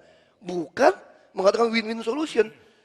Tetap mau win-win atau apapun, yang diutamakan adalah rakyat. Makanya jangan heran, kami mendapat penghargaan pencapaian pembangunan indeks pembangunan manusia tertinggi di Indonesia. Karena targetnya manusia. Terima kasih. Baik. Pendukung Paslon 2, harap tenang. Selanjutnya Paslon 3, silakan menanggapi kembali dalam waktu 1 menit 30 detik, dimulai sekarang. Yang selalu dibanggakan supaya paling tinggi di seluruh dunia, IPM ibu kota selalu paling tinggi di mana-mana, nggak ada yang aneh. Yang aneh itu adalah Jakarta, pertumbuhannya salah satu yang paling lambat di seluruh Indonesia. Jadi nggak usah bangga, jangan bangga dengan IPM yang tinggi di mana-mana, namanya ibu kota IPM-nya pasti tinggi. Yang penting itu tumbuh atau tidak. Ternyata di Jakarta ini dibandingkan di daerah lain pertumbuhannya paling rendah. Artinya tingginya itu warisan, bukan hasil karya sendiri. Itu catatan ya. Kemudian yang kedua, mengenai reklamasi.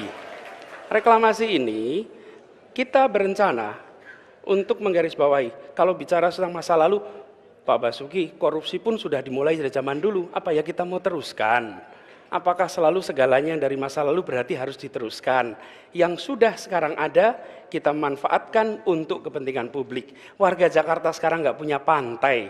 Warga Jakarta sekarang nggak pernah merasakan rasanya berada di pesisir. Namanya aja Sunda Kelapa. Di mana nyur-nyur melambai itu? Nggak ada. Karena itu yang kita lakukan, memanfaatkan wilayah yang sudah ada untuk warga Jakarta merasakan memiliki pantai. Bukan sekelompok orang top of the top merasakan indahnya Teluk Jakarta. Biarkan rakyat kebanyakan yang merasakan indahnya Jakarta lewat tanah yang sudah direklamasi hari ini. Waktu habis. Pendukung Paslon 3, tenang, kita akan lanjutkan.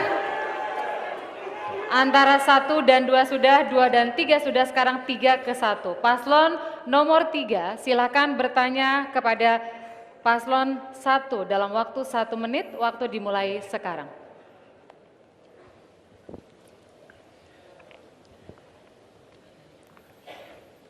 Ibu Silvi. Ibu Silvi sudah di birokrasi 38 tahun. Dan Ibu Silvi sudah merasakan kepemimpinan dari beberapa gubernur sebelumnya. Ibu Silvi pernah di beberapa posisi. Yang saya ingin tanyakan, yang kami Anies Sandi ingin tanyakan, bagaimana pendapat Ibu Silvi terhadap reformasi birokrasi dan kepemimpinan yang dijalankan oleh Pak Basuki? Pertama, dibandingkan dengan gubernur sebelumnya. Dan apa pelajaran yang bisa kita ambil untuk 5 tahun ke depan membantu rakyat Jakarta menyediakan lapangan pekerjaan dan memperbaiki pendidikan. Terima kasih. Waktu masih ada, cukup? Semua pendukung harap tenang. Sekali lagi harap tenang semua pendukung. Baik, selanjutnya kami persilakan Paslon 1 untuk menjawab pertanyaan dari Paslon 3. Waktunya 2 menit dimulai dari sekarang. Terima kasih Mas Sandi, hampir saja kita berpasangan. Undang-Undang nomor 5 tahun 2014 tentang ASN, kita tahu betul bahwa beda dulu dengan sekarang. Ketika sebelum Undang-Undang ASN 2014 memang itu kita memakai Undang-Undang tentang kepegawaian. Sekarang ASN, artinya bahwa tetap ada hal yang tetap kita lakukan, yaitu bagaimana reformasi birokrasi ini. Yang pertama adalah bagaimana ramping struktur kaya fungsi. Dan kita akui bahwa beberapa pendahulu kita, bukan baru sekarang saja, itu sudah dilakukan ramping struktur kaya fungsi. Pastinya makin kemari harus makin ramping dan fungsinya makin banyak. 779 pegawai negeri sipil dengan 68.649, mudah-mudahan saya tidak salah itu PPSU atau PHL-nya. Ini memang memerlukan satu reformasi birokrasi di mana fit and proper test, computer assisted test itu diperlukan sekali. Tetapi jangan dengan sudah rapihnya kita sudah punya yang namanya talented tools management, kita punya semuanya, tetapi kemudian ada diskresi kembali gubernur bahwa ini diperlukan. Orang yang sudah sekolah, saya yakin Pak Anies mengerti betul bahwa sistem pendidikan ini dipersiapkan apabila seorang menjadi dokter, dipersiapkan sesuai dengan tugas pokok dan fungsinya atau pengetahuannya tentang dokter. Bukan kemudian jadi camat. Bukan kemudian akhirnya seorang yang memang dari IPDN jelas dia tentang kepamongan, kemudian dia mengurus masalah tata air. Di sini yang perlu kita benahi, di sini perlunya penyempurnaan. Dan mari saya kira kita perlu fit and proper test dan Waktu juga habis, yang sangat baik. Waktu habis. Kini saatnya Paslon 3 untuk menanggapi waktu Anda 1 menit 30 detik. Dimulai ketika Anda berbicara, silakan. Aku jawab dulu ya. Ya, terima kasih Bu Silvi dengan penjelasannya tadi. Meskipun sebenarnya bisa lebih tajam lagi dalam menunjukkan di mana yang baik, di mana yang kurang dan perlu perbaikan. Tapi saya melihat juga perhatian pada keadilan tidak menjadi prioritas utama. Salah satu problem yang kita saksikan sekarang, misalnya kita menemukan bahwa kepala sekolah dengan pegawai TU misalnya, tunjangan TKD-nya, tunjangan kinerja mereka itu berbeda sekali. TU bisa jadi lebih tinggi justru dari kepala sekolah. Kenapa? Di sini menjadi penting jadi perhatian. Kualitas manusia harus jadi prioritas. Tunjangan kinerja bukan saja untuk birokrasi yang 70.000 itu, tapi jangan lupa yang 85.000 guru di sekolah umum, yang 31.000 guru di madrasah, mereka memerlukan tunjangan yang tidak kurang. Apalagi kalau kita lihat PPSU mendapatkan perhatian baik, kita senang. Dapat gaji di atas 3 juta, tapi masuk guru PAUD, gaji mereka 200.000, 300.000. Kita akan naikkan 3-4 kali lipat gaji PAUD untuk guru-guru di Jakarta ini. Menunjukkan bahwa reformasi birokrasi bukan untuk birokrasinya sendiri, tapi untuk pelayanan publik di hal prioritas. Apa hal prioritas itu? Peningkatan kualitas manusia di Jakarta. Terima kasih. Baik, kita mulai. Paslon 1 punya waktu yang sama 1 menit 30 detik untuk menanggapi paslon 3, dimulai dari sekarang silakan. Terima kasih. Saya melihat memang taktiknya baik sekali, bertanya kepada kami untuk menyerang nomor 2 begitu. Tetapi begini, kita sepakat bahwa memang reformasi birokrasi harus terus dilakukan. Dan cara-caranya itu banyak. Tetapi yang jelas bagi kami membangun birokrasi itu harus menggunakan hati juga. Ingat, birokrasi, sistem itu intinya adalah manusia. Manusia terdiri dari pikiran dan hati. Dan dengan itu mereka bisa bekerja dengan baik, optimal dan melayani publik dengan sebaik-baiknya. Kemudian aspek kedua, rule of law. Dalam membangun good governance, atau istilahnya silakan mau open government dan lain sebagainya, tetapi intinya membangun tata kelola pemerintahan yang baik, itu harus menjunjung tinggi, ataupun benar-benar memahami rule of law, supremasi hukum. Mengapa? Karena kita ingin menjadikan birokrasi kita bersih dan transparan. Nah kalau tadi dikatakan diskresi atas azas kerelaan, kemudian menabrak undang-undang. Saya pikir ini sesuatu yang tidak bisa dibenarkan.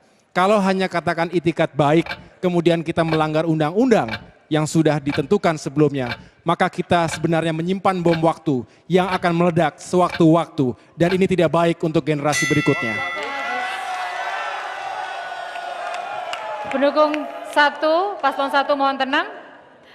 Kita sudah menyimak bagaimana saling bertanya antar paslon dan masih akan dilanjutkan dalam format serupa dalam segmen berikutnya. Jadi tetaplah bersama kami dalam debat kedua Pilkada DKI Jakarta 2017. Anda masih menyaksikan debat Pilkada DKI Jakarta putaran kedua. Pada segmen ini masih sama seperti segmen sebelumnya, di mana antar paslon kembali saling bertanya, menjawab dan saling menanggapi.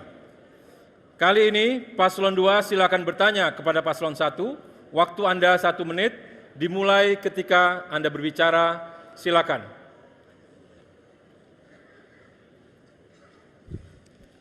Terima kasih. Kami melakukan kebijakan untuk merelokasi rumah-rumah di bantaran sungai dalam bentuk rumah susun. Pasangan nomor 1, Mas Agus, ada program rumah untuk rakyat dengan cara dibangun di tempatnya dengan tanpa menggusur. Kemudian disampaikan ada 390 hektar lahan di pemukiman kumuh dan di bantaran sungai yang akan dibangun. Pertanyaan saya adalah bagaimana membangun tanpa memindahkan dan menertibkan bangunan itu sehingga bisa warga di bantaran sungai dan daerah-daerah yang melanggar itu mendapatkan rumah yang layak huni. Terima kasih. Paslon 2 masih memiliki waktu, apakah masih mau dimanfaatkan? Ya, Baik. intinya kami tidak sanggup melakukan itu. Maka kita minta pendapat gimana gitu. Cukup. Selanjutnya, paslon 1 silakan menjawab. Waktu Anda 2 menit dimulai ketika berbicara. Silakan. Benar, Pak Jarod, bahwa kami meyakini semua bisa ditata, kita semua bisa menata Jakarta, membangun Jakarta tanpa harus menggusur warganya begitu saja, semena-mena. Itu adalah komitmen dan itulah yang akan kami perjuangkan untuk seluruh warga Jakarta. On-site upgrading adalah paradigma yang akan kami gunakan, membangun, meremajakan kampung di tempat yang sama. Akhirnya tidak mencabut mereka dari habitat aslinya. Karena yang terjadi adalah semakin meningkatnya kemiskinan di perkotaan. Caranya tentu kita lakukan dengan mengalokasikan lahan yang ada, karena dengan membangun dari atau mengkonversi dari horizontal housing, perumahan yang horizontal, menjadi perumahan yang vertikal.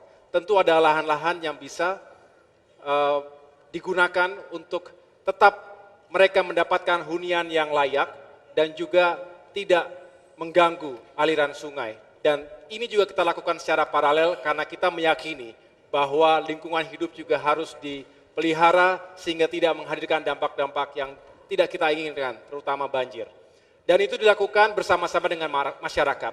Kami berbicara dengan banyak aktivis, berbicara dengan berbagai komunitas, mereka mau untuk bergeser sedikit, bukan gusur, bergeser sedikit untuk didirikan rumah hunian yang layak. Mereka yakin bahwa dengan cara-cara seperti itu mereka tidak akan kehilangan miliknya. Mereka akan tetap memiliki rumah, bukan rusunawa tapi rusunami. Dan yang lebih penting lagi adalah mereka tidak akan kehilangan mata pencahariannya. Karena kita integrasikan dalam program rumah rakyat itu adalah tempat-tempat usaha yang layak. Dan terakhir, mereka akan memiliki status dan martabat yang terjaga. Dan ini penting untuk kesejahteraan rakyat Jakarta. Baik. Paslon 1 sudah memberikan jawaban. Harap tenang. Paslon 1 sudah memberikan jawaban. Selanjutnya kami persilakan Paslon 2 untuk menanggapi kembali jawaban Paslon 1 dalam waktu 1 menit 30 detik dimulai ketika Anda berbicara. Silakan. Terima kasih. Yang kami maksudkan begini sebetulnya. Kami selama ini mau melakukan normalisasi sungai. Makanya kami berusaha membangun baik rumah susun, memindahkan. Lalu kami juga mengerti biaya hidup dari rumah susun di tempat jauh juga mahal. Makanya kami juga menggratiskan transportasi. Termasuk memberikan KJP, tunjangan, sembako, macam-macam. Kenapa? Karena ada PP, Peraturan Pemerintah nomor 38 tahun 2011, itu jelas dikatakan bangunan yang ada berdiri di atas sempadan sungai itu harus ditertibkan supaya fungsi sempadan sungai kembali seperti sedia kala. Lalu bagaimana pasangan nomor 1 bisa mendapatkan lahan 350 hektar kalau ada di lokasi yang sama? Karena Jakarta ini sempadan sungai yang dimaksud adalah bukan hanya daerah aliran sungainya, termasuk juga jalan inspeksinya yang kira-kira 8 sampai 10 meter.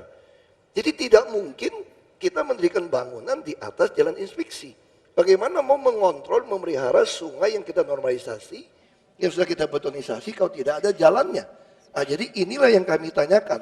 Bagaimana dapat 390 hektar, lalu bagaimana caranya Anda tidak melanggar berlawanan dengan PP nomor 38 tahun 2011 yang menugaskan kita menertibkan bangunan di atas sempadan sungai. Terima kasih. Kini waktu yang sama 1 menit 30 detik, Paslon 1 untuk menanggapi kembali dimulai dari sekarang. Ya ini diferensiasinya. Jika kami terpilih menjadi gubernur dan wakil gubernur, kami akan benar-benar firm untuk meyakinkan kita bisa menata, membangun, mengelola, mempercantik kota ini tanpa harus menggusur. Kita bisa, yang penting kita kreatif dan terbuka dengan berbagai masukan, terbuka dengan berbagai inovasi. Dan kita lihat, kita lakukan benchmark. Negara lain sudah melakukannya, bisa berhasil. Kota lain di Indonesia juga melakukannya, bisa dan berhasil. Intinya di goodwill. Kalau dengan alasan mempercantik, menormalisasi sungai dan lain sebagainya, tetapi sebenarnya ada alasan-alasan motif lain di luar itu, kemudian secara semena-mena menghancurkan rumah rakyat di depan mata mereka.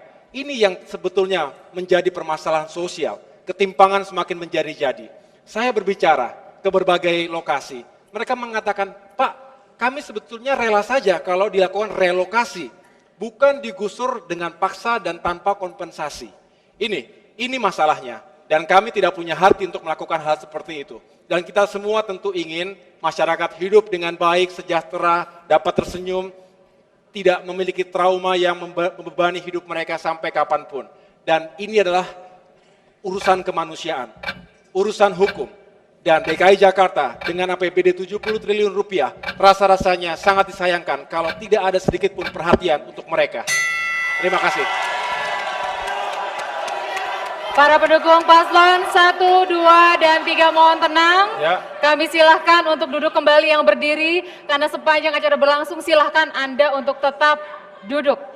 Baik, berikutnya kesempatan bertanya kepada Paslon 2 untuk bertanya kepada Paslon 3 kepada Paslon 2 dalam waktu 1 menit dimulai sekarang. Nyak, babe, empok, abang, bapak-bapak, ibu, saudara sekalian yang berada di rumah, semua pasti merasakan bahwa menyaksikan Jakarta sebagai tanah kesempatan, tanah untuk bisa mendapatkan kesejahteraan, tapi itu membutuhkan kompetensi, membutuhkan keterampilan. Kenyataan hari ini di Jakarta, anak-anak kita hanya 68% APM di Jakarta. Apalagi kalau kita lihat per daerah. Di Jakarta Utara, angka APM-nya 52%. Artinya, hampir separuh anak usia SMA di Jakarta Utara tidak masuk sekolah. Pak Basuki, Pak Jarod, langkah apa yang dilakukan untuk memastikan pelayanan publik yang menghadirkan keadilan untuk sejahtera benar-benar hadir di Jakarta? Baik, pertanyaan sudah disampaikan dan berikutnya silakan paslon 2 untuk menjawab. Dimulai dari sekarang, waktu Anda 2 menit. APM di Jakarta 67%, betul. Tetapi APM secara nasional adalah 59%. Oleh karena itu, kami memberikan subsidi kepada siswa-siswa SMU dalam bentuk KJP, supaya mereka bisa melanjutkan dan meneruskan dan kita bisa meningkatkan APM ini. Seluruh pelajar SMU itu kita berikan KJP bagi yang tidak mampu. Tentu saja Jakarta sebagai kota harapan ada di antara mereka yang bekerja sehingga tidak bisa melanjutkan sampai tuntas. Tetapi kita juga membuka sekolah kejar paket sehingga mereka bisa belajar pada malam hari. Dengan cara seperti itulah di Jakarta kita betul-betul menginginkan bahwa APM-nya kalau bisa mendekati 90. Sekarang ini anak-anak kita sudah bisa sekolah dengan baik dan kemudian sampai mereka-mereka yang sudah lulus SMA pun ketika dia menerima KJP dia akan terus lanjut untuk mendapatkan beasiswa ketika dia diterima di perguruan tinggi negeri. Oleh sebab itu, kami masih tetap optimis bahwa APM DKI Jakarta ini akan kita tingkatkan. Oleh karena itu, kami membutuhkan waktu 5 tahun tidak cukup. Kita perlu 5 tahun lagi dan kita akan tunjukkan bahwa anak-anak DKI betul-betul unggul sampai dengan perguruan tinggi negeri dengan mereka mendapatkan beasiswa. Bukan hanya sekedar tingkat SMU. Begitu. Terima kasih. Sudah dijawab? Masih ada waktu, silakan. Ya, progres pertambahan APK itu kami 5% nasional. Waktu habis, waktu habis. Baik, silakan kepada paslon 3 untuk memberikan tanggapan balik kepada paslon 2 dalam waktu 1 menit 30 detik. Silakan dari sekarang. Ini Jakarta, 60% lebih perekonomian Indonesia di Jakarta. Dan bicara APM tadi ya di atas nasional, enggak perlu bangga, wong ibu kota. Tapi masalahnya angkanya di bawah Biak.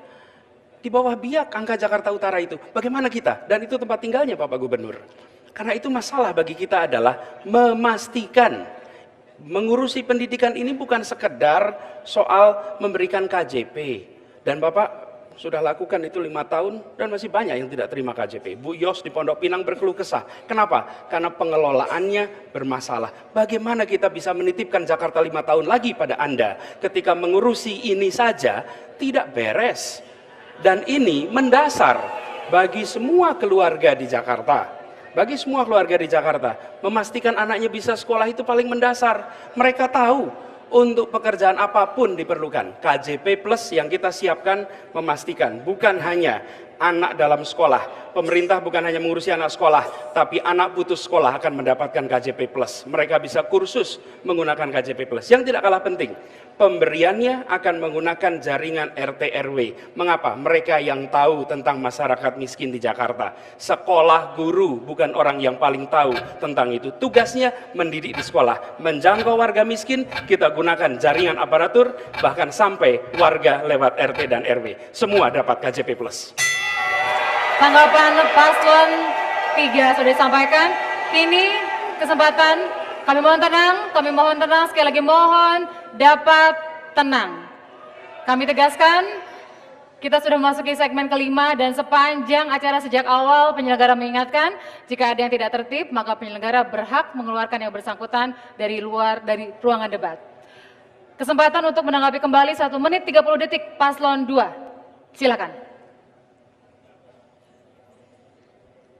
Ya, sebetulnya kita maklum ya, Jakarta ini memang kota besar, orangnya banyak. Misalnya dari Ombudsman, kami ini juara 16 kata Ombudsman, tapi dari 33 provinsi.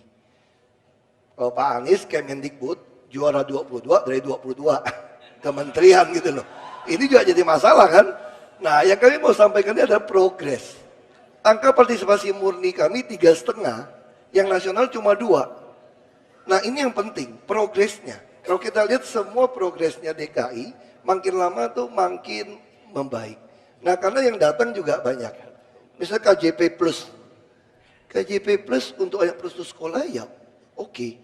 Bagi kami bagaimana KJP ini betul-betul membantu siswa. Makanya sekarang kita lihat di Jakarta ya, ada nggak sih orang pakai sepatu butut, tas butut, baju butut?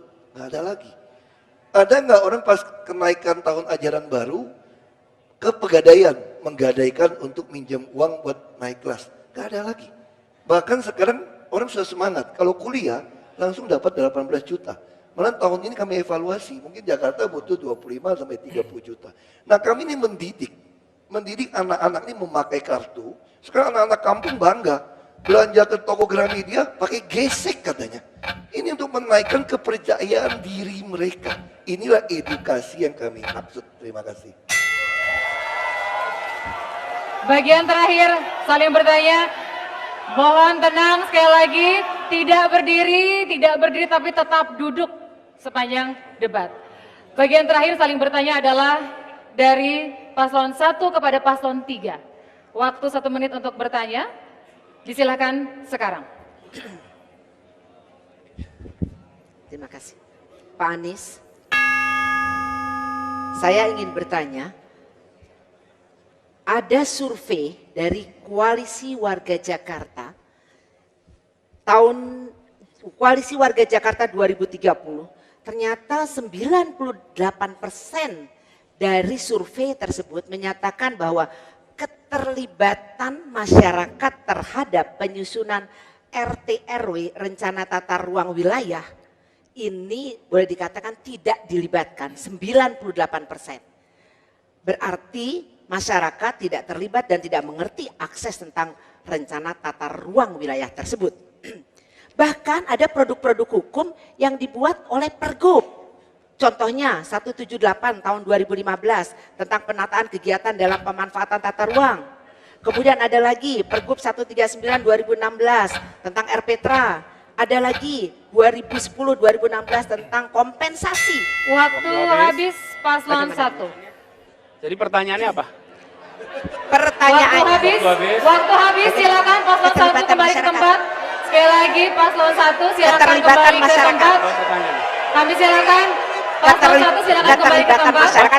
Waktu tidak bisa ditambah, Mohon, kami mohon sekali lagi tepat waktu sesuai dengan durasi yang ditetapkan. Paslon 1, 2, dan 3 mohon tenang. Mohon tenang. Berikutnya paslon 3. Anda punya waktu 2 menit untuk menjawab. Dimulai ketika Anda berbicara. Silakan. Ya, terima kasih Bu Silvi. Soalnya tadi penjelasannya panjang, pertanyaannya nggak keluar Bu. Tapi nggak apa-apa. Gini, saya tahu maksudnya. Iya, pertanyaannya dimunculkan di awal ya tadi. Jadi begini, pertanyaan adalah warga harus dilibatkan. Surveinya menunjukkan bahwa warga tidak terlibat. Benar sekali. Dan saya melihat ke depan pengelolaan, perencanaan harus melibatkan warga. Pemilik kota ini adalah warga. Dan itu artinya pemimpinnya harus memberikan contoh berinteraksi dengan warga. Kalau pemimpinnya tidak berinteraksi dengan warga, jangan harap aparatur di bawahnya berinteraksi dengan warga. Dan ini satu. Terus yang kedua, di dalam penyusunan itu harus secara sistematis dibuat agar tiap RT, tiap RW, tiap kelurahan ada mekanisme rembuk. Dan rencana yang dibawa, Bapak Ibu sekalian, kita akan menghadapi tantangan. Setiap kali bicara tentang RT RW, otomatis akan ada banyak kepentingan.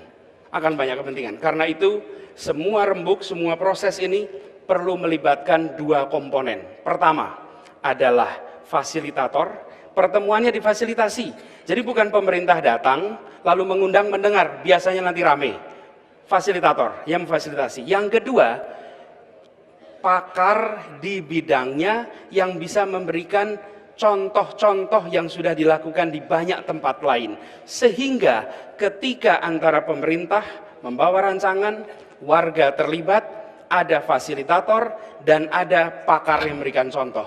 Rencana itu yang kami akan lakukan untuk pelibatan publik dalam penyusunan RT RW di Jakarta 5 tahun yang akan datang. Tenang. Para pendukung paslon 3 tenang, kita akan lanjutkan.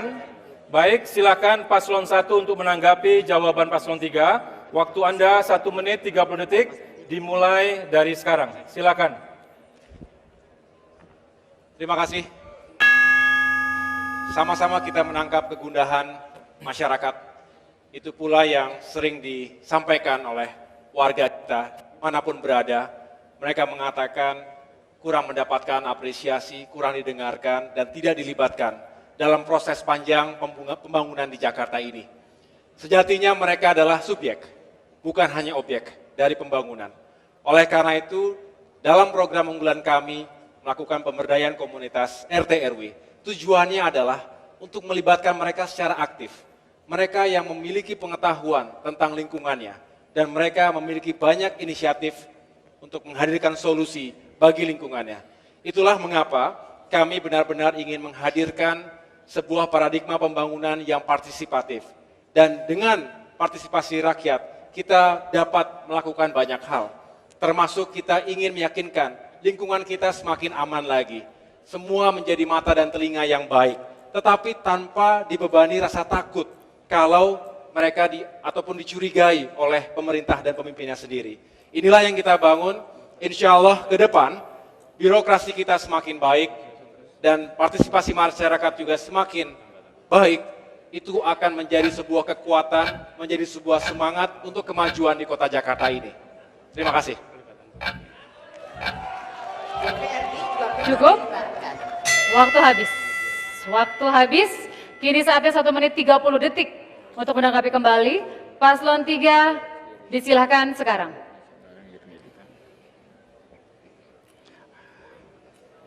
Mengelola rembuk ketika kami memimpin di Kemdikbud, perencanaan melibatkan semua. Dan ketika rembuk itu dilakukan, bukan saja oleh aparatur pemerintah, tetapi justru dengan melibatkan masyarakat-masyarakat di luar pemerintah yang peduli. Dan ini kunci. Di Jakarta hari ini, proses itu tidak dilakukan. Yang kita harus lakukan, bukan sekedar masukan, bukan sekedar konsultasi, bukan sekedar partisipasi, tapi kolaborasi, kerja bersama antara warga dengan pemerintah.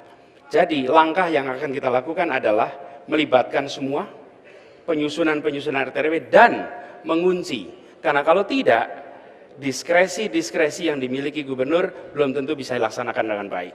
Dan bicara tentang pelibatan ini termasuk ketika menyangkut dana CSR. Kami akan membuat bahwa otoritas ada di gubernur. Gubernur bisa memiliki diskresi, tapi kami akan membuat tim CSR sehingga keputusannya bukan rasa dan pilihan satu orang, tetapi hasil assessment satu kelompok yang secara objektif. Bahwa otoritasnya ada di gubernur, ya, tetapi prosesnya melalui institusi dengan prosedur yang jelas dan hasil yang terukur. Terima kasih. Para pendukung sekali lagi mohon tenang. Para pendukung mohon tenang. Karena apa yang terjadi di ruangan ini tidak hanya kita saksikan para hadirin, tetapi disaksikan oleh jutaan pasang mata melalui 12 stasiun televisi. Jadi saya percaya bahwa kita tidak ingin mempertontonkan hal-hal yang tidak etis. Kalau ingin tepuk tangan, saya ajak sekarang semua untuk tepuk tangan, silakan. Baik, para hadirin, semua pasangan calon telah mendapatkan kesempatan untuk bertanya, menjawab, dan menanggapi kembali. Kami akan lanjutkan sesaat lagi setelah jeda berikut ini.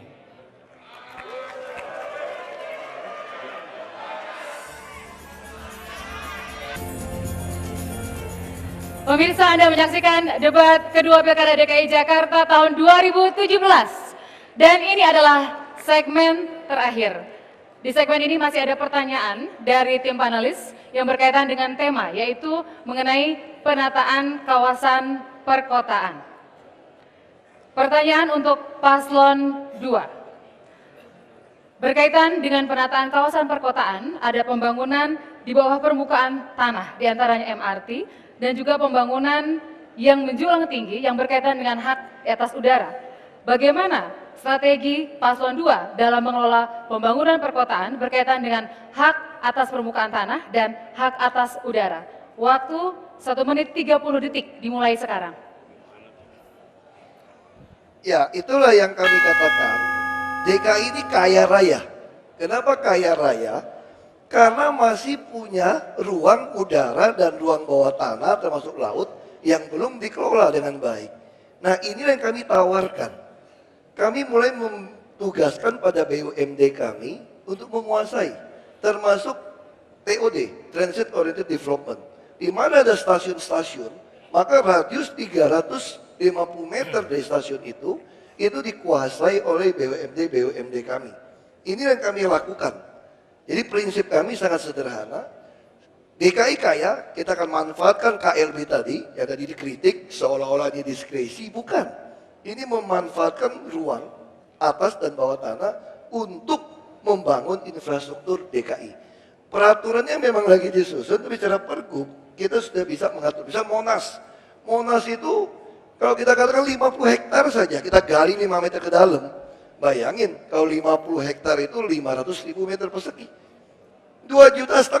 Nggak ada orang yang bisa begitu kaya raya di tengah ibu kota. Dari Monas kalau ditarik sampai ke Sudirman, Patung Pemuda, itu 7,7 km. Bayangkan kalau kita pakai semua itu untuk menjadi properti milik BUMD KI, baru kita kerjasama. Terima kasih. Waktu habis.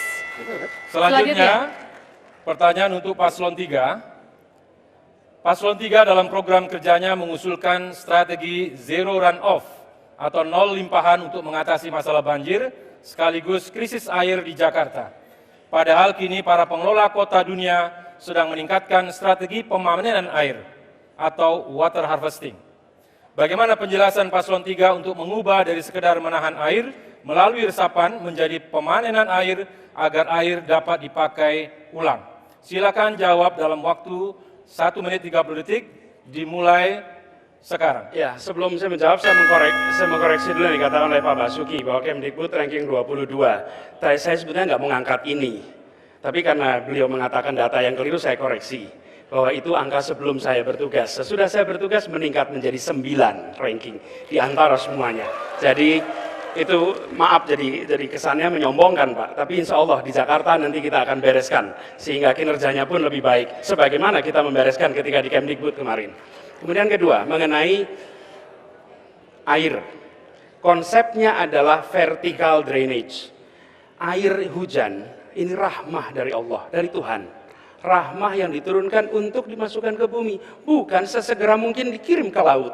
Yang dilakukan sekarang, masuk, kirimkan ke laut, kirimkan ke laut. Bumi kita tidak diresapi oleh air. Karena itu yang kita lakukan adalah memperbanyak sumur-sumur serapan resapan. Di tiap kampung, di tiap rumah, di tiap jalan. Yang kedua, di samping kanal-kanal dan sungai pun kita siapkan lubang ke dalam, sehingga tanah di bawah Jakarta berisi air kembali. Hari ini tanah di Jakarta makin hari makin sedikit airnya, karena satu penyedotan, yang kedua suplai masuk ke dalamnya hampir tidak ada. Karena konsep yang dilakukan adalah horizontal drainage, dialirkan secara horizontal. Efeknya dikirimkan semua ke laut, apalagi Waktu habis, paslon 3 waktu habis. Selanjutnya pertanyaan untuk paslon 1. Paslon 1 dalam visi misinya memberikan perhatian pada ruang terbuka hijau. Saat ini Jakarta kekurangan ruang terbuka hijau. Dengan jumlah hanya 9,98%, artinya masih jauh dari ketentuan Undang-Undang Tata Ruang yang mengamanatkan ruang terbuka hijau sebesar 30%. Badan Kesehatan Dunia atau WHO juga menyarankan 25 meter persegi ruang terbuka hijau per penduduk agar kotanya sehat. Bagaimana strategi paslon nomor 1 meningkatkan ruang terbuka hijau yang sangat defisit pada saat ini? Pertanyaan dijawab dalam waktu 1,5 menit. Betul, itu adalah komitmen kami untuk semakin mengembangkan ruang terbuka hijau di Jakarta, yang kita tahu masih jauh dari ideal. Walaupun kita tahu sudah dilakukan beberapa upaya untuk semakin membuka ruang-ruang terbuka hijau, selain untuk lingkungan kita sebagai resapan, tetapi juga sebagai tempat interaksi yang baik sesama warga. Dan ini menjadi komitmen saya dan Po Silvi. Jika terpilih menjadi gubernur, maka pertama-tama kita akan merevitalisasi ruang-ruang terbuka hijau yang sudah ada saat ini. Sambil kita terus mengembangkan dan membuka lahan-lahan baru. Walaupun tidak banyak pilihan, tetapi kita lihat ada potensi-potensi yang ada di Jakarta ini. Dengan target tidak usah terlalu muluk-muluk, dalam 5 tahun ke depan kita bisa meningkatkan sampai dengan 15% dari total lahan. Sekali lagi kegunaan ruang terbuka hijau ini yang menjadi sangat penting. Selain untuk aspek lingkungan, tetapi juga kami ingin menghadirkan itu sebagai tempat interaksi warga yang humanis, di mana masyarakat, anak-anak muda bisa berinteraksi, berolahraga, berekreasi dengan baik.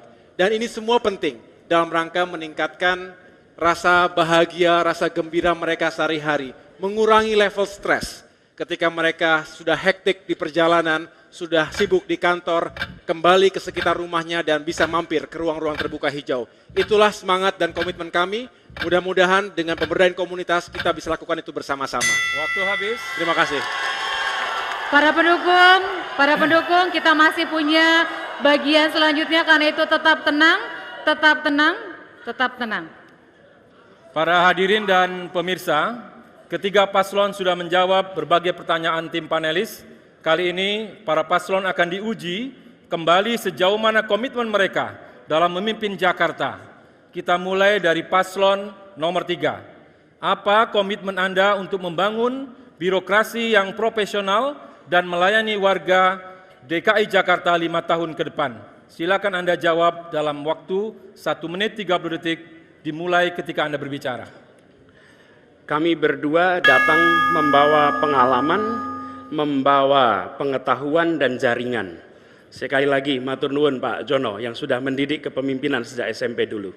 Bapak-bapak Ibu sekalian, ketika kita bicara memimpin maka menghadirkan rasa aman, menghadirkan motivasi bekerja. Karena itu komitmen kita, reformasi birokrasi akan berjalan dengan cepat dengan suasana kerja yang positif, dengan suasana kerja yang membuat orang mau berkarya.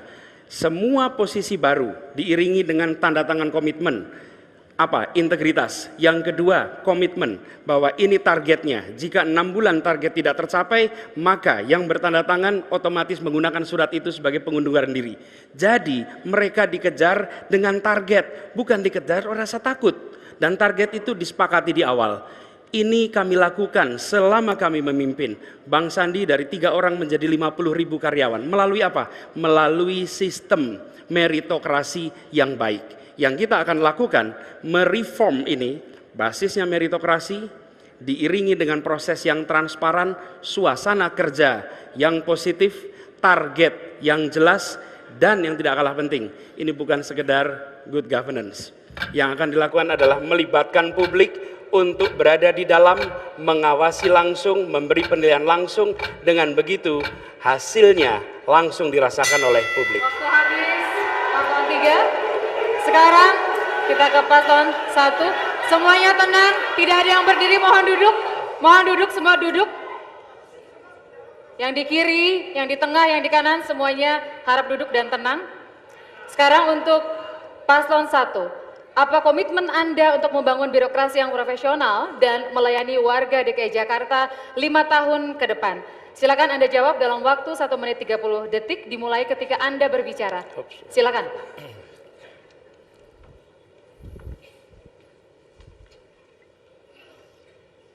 Terima kasih.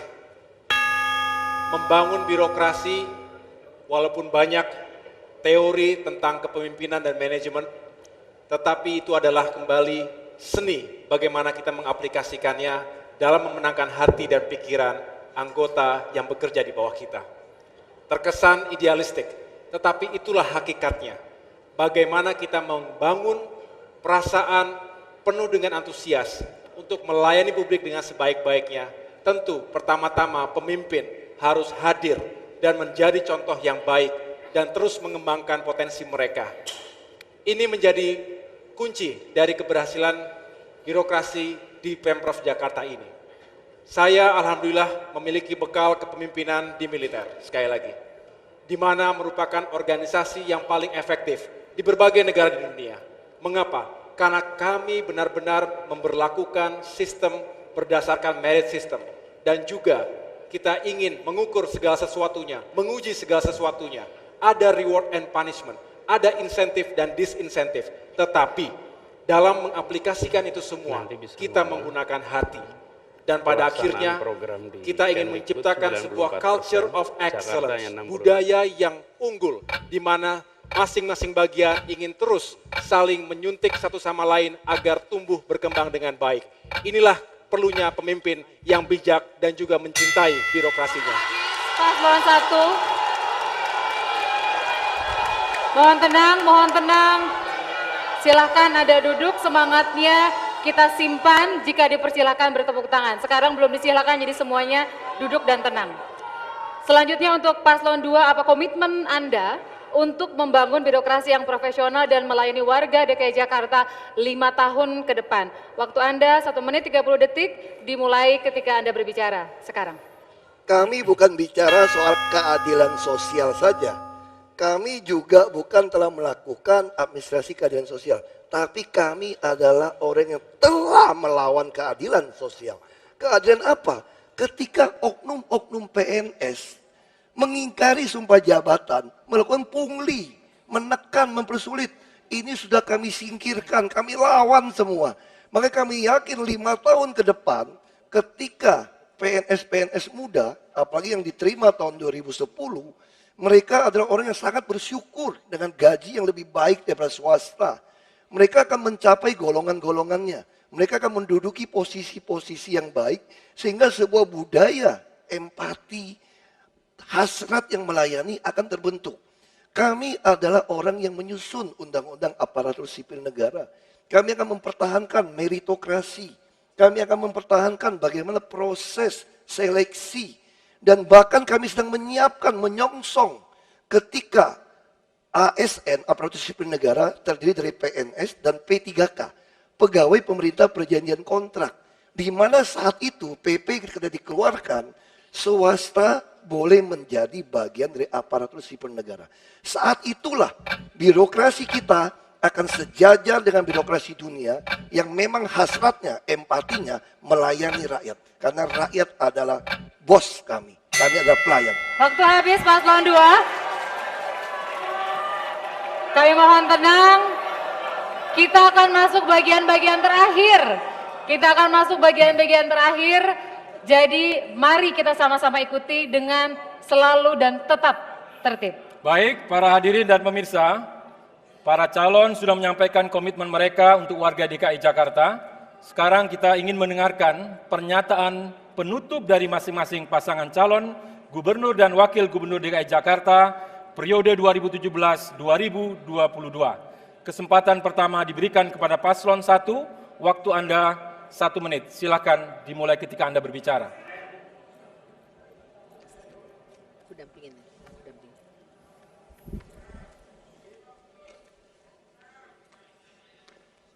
Saudara-saudaraku warga Jakarta, dimanapun berada, malam hari ini kita sudah menyaksikan debat kedua pemilihan Gubernur DKI Jakarta periode 2017-2022. Semoga apa yang saudara-saudara saksikan bisa semakin memberikan keyakinan untuk memilih dan menggunakan hak pilih pada tanggal 15 Februari mendatang. Ini adalah kesempatan yang baik untuk menghadirkan perubahan untuk Jakarta. Kami berdua berjuang untuk mendapatkan kesempatan membuktikan bahwa kami benar-benar ingin membela seluruh rakyat Jakarta, membela hak dan kepentingannya, agar kita semua bisa tumbuh, berkembang, dan sejahtera di kota ini. Berterima kasihlah kita kepada seluruh pemimpin Gubernur Jakarta sebelum-sebelumnya yang telah meletakkan landasan yang baik dan terus kita lanjutkan ke depan. Tetapi banyak hal yang harus kita perbaiki, kita sempurnakan. Itulah tugas kita semua. Bersama-sama kita bisa untuk Jakarta nomor 1. Paslon 1 dalam pernyataan penutup. Silakan kembali ke tempat karena kita akan lanjutkan bagi paslon berikutnya. Mohon duduk kembali, paslon, pendukung paslon silakan untuk duduk. Kita tidak akan lanjutkan sampai Anda semua tenang. Kita tidak akan lanjutkan sampai Anda semua tenang. Selanjutnya kesempatan yang sama untuk paslon 2 menyampaikan pernyataan penutup. Waktu 1 menit, silakan.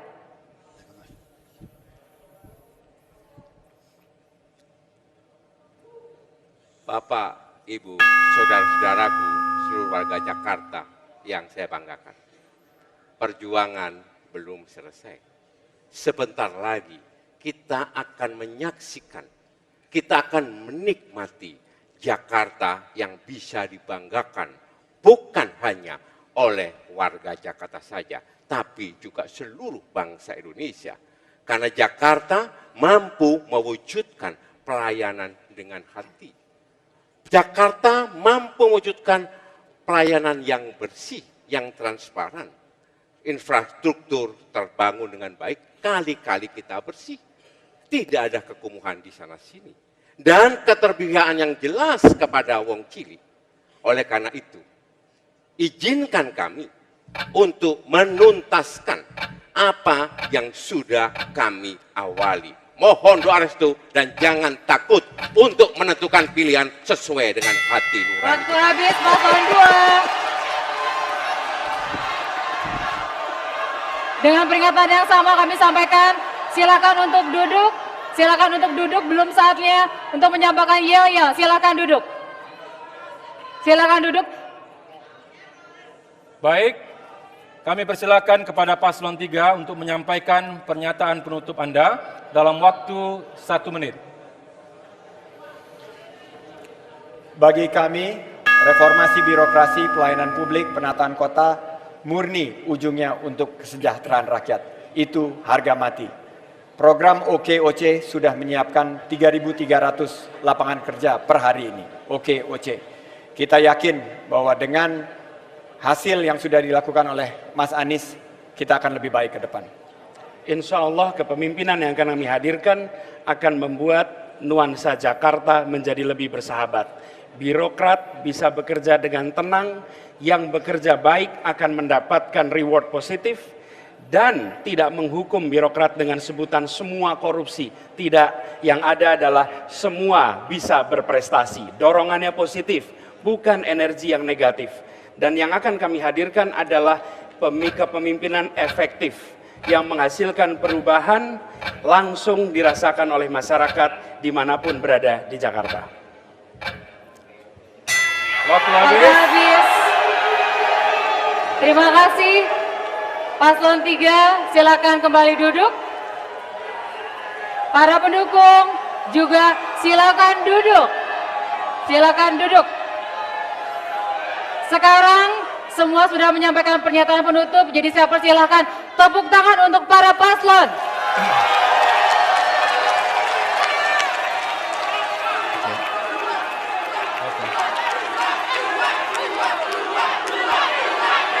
Kita duduk lagi. Mohon para pendukung harap tenang.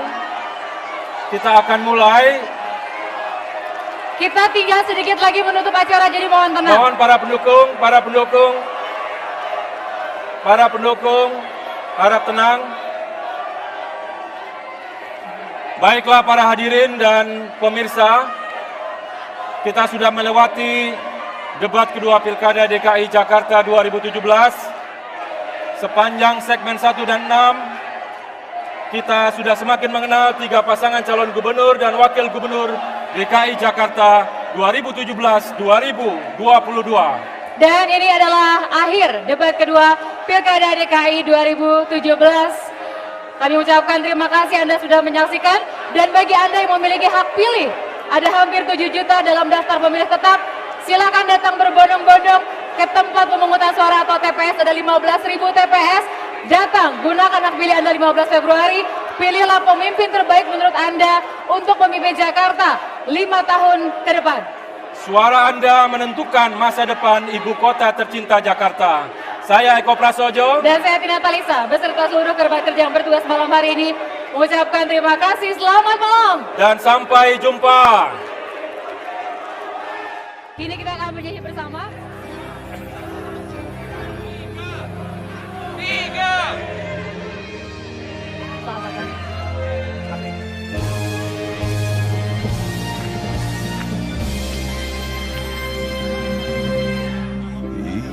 Indonesia merah darahku, putih tulangku, bersatu dalam semangatmu.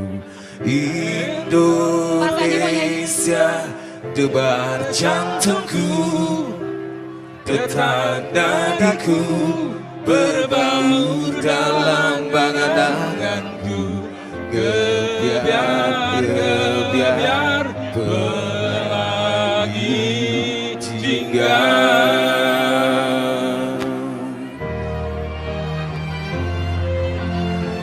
Untuk Indonesia,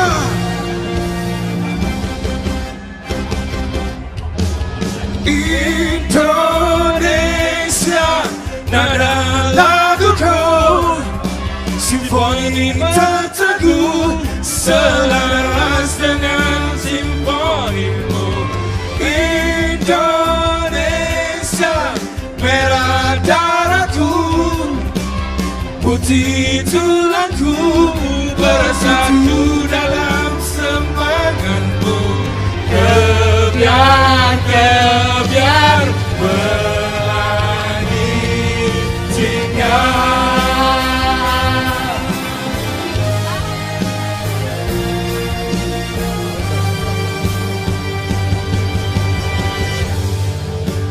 Ku singsikan lengan,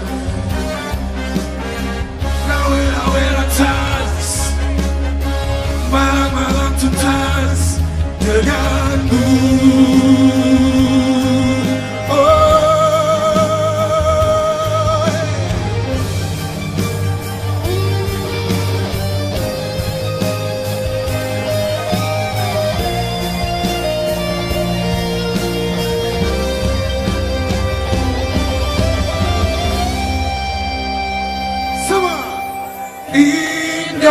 Indonesia, merah darahku, putih tulangku, bersatu dalam semangatmu.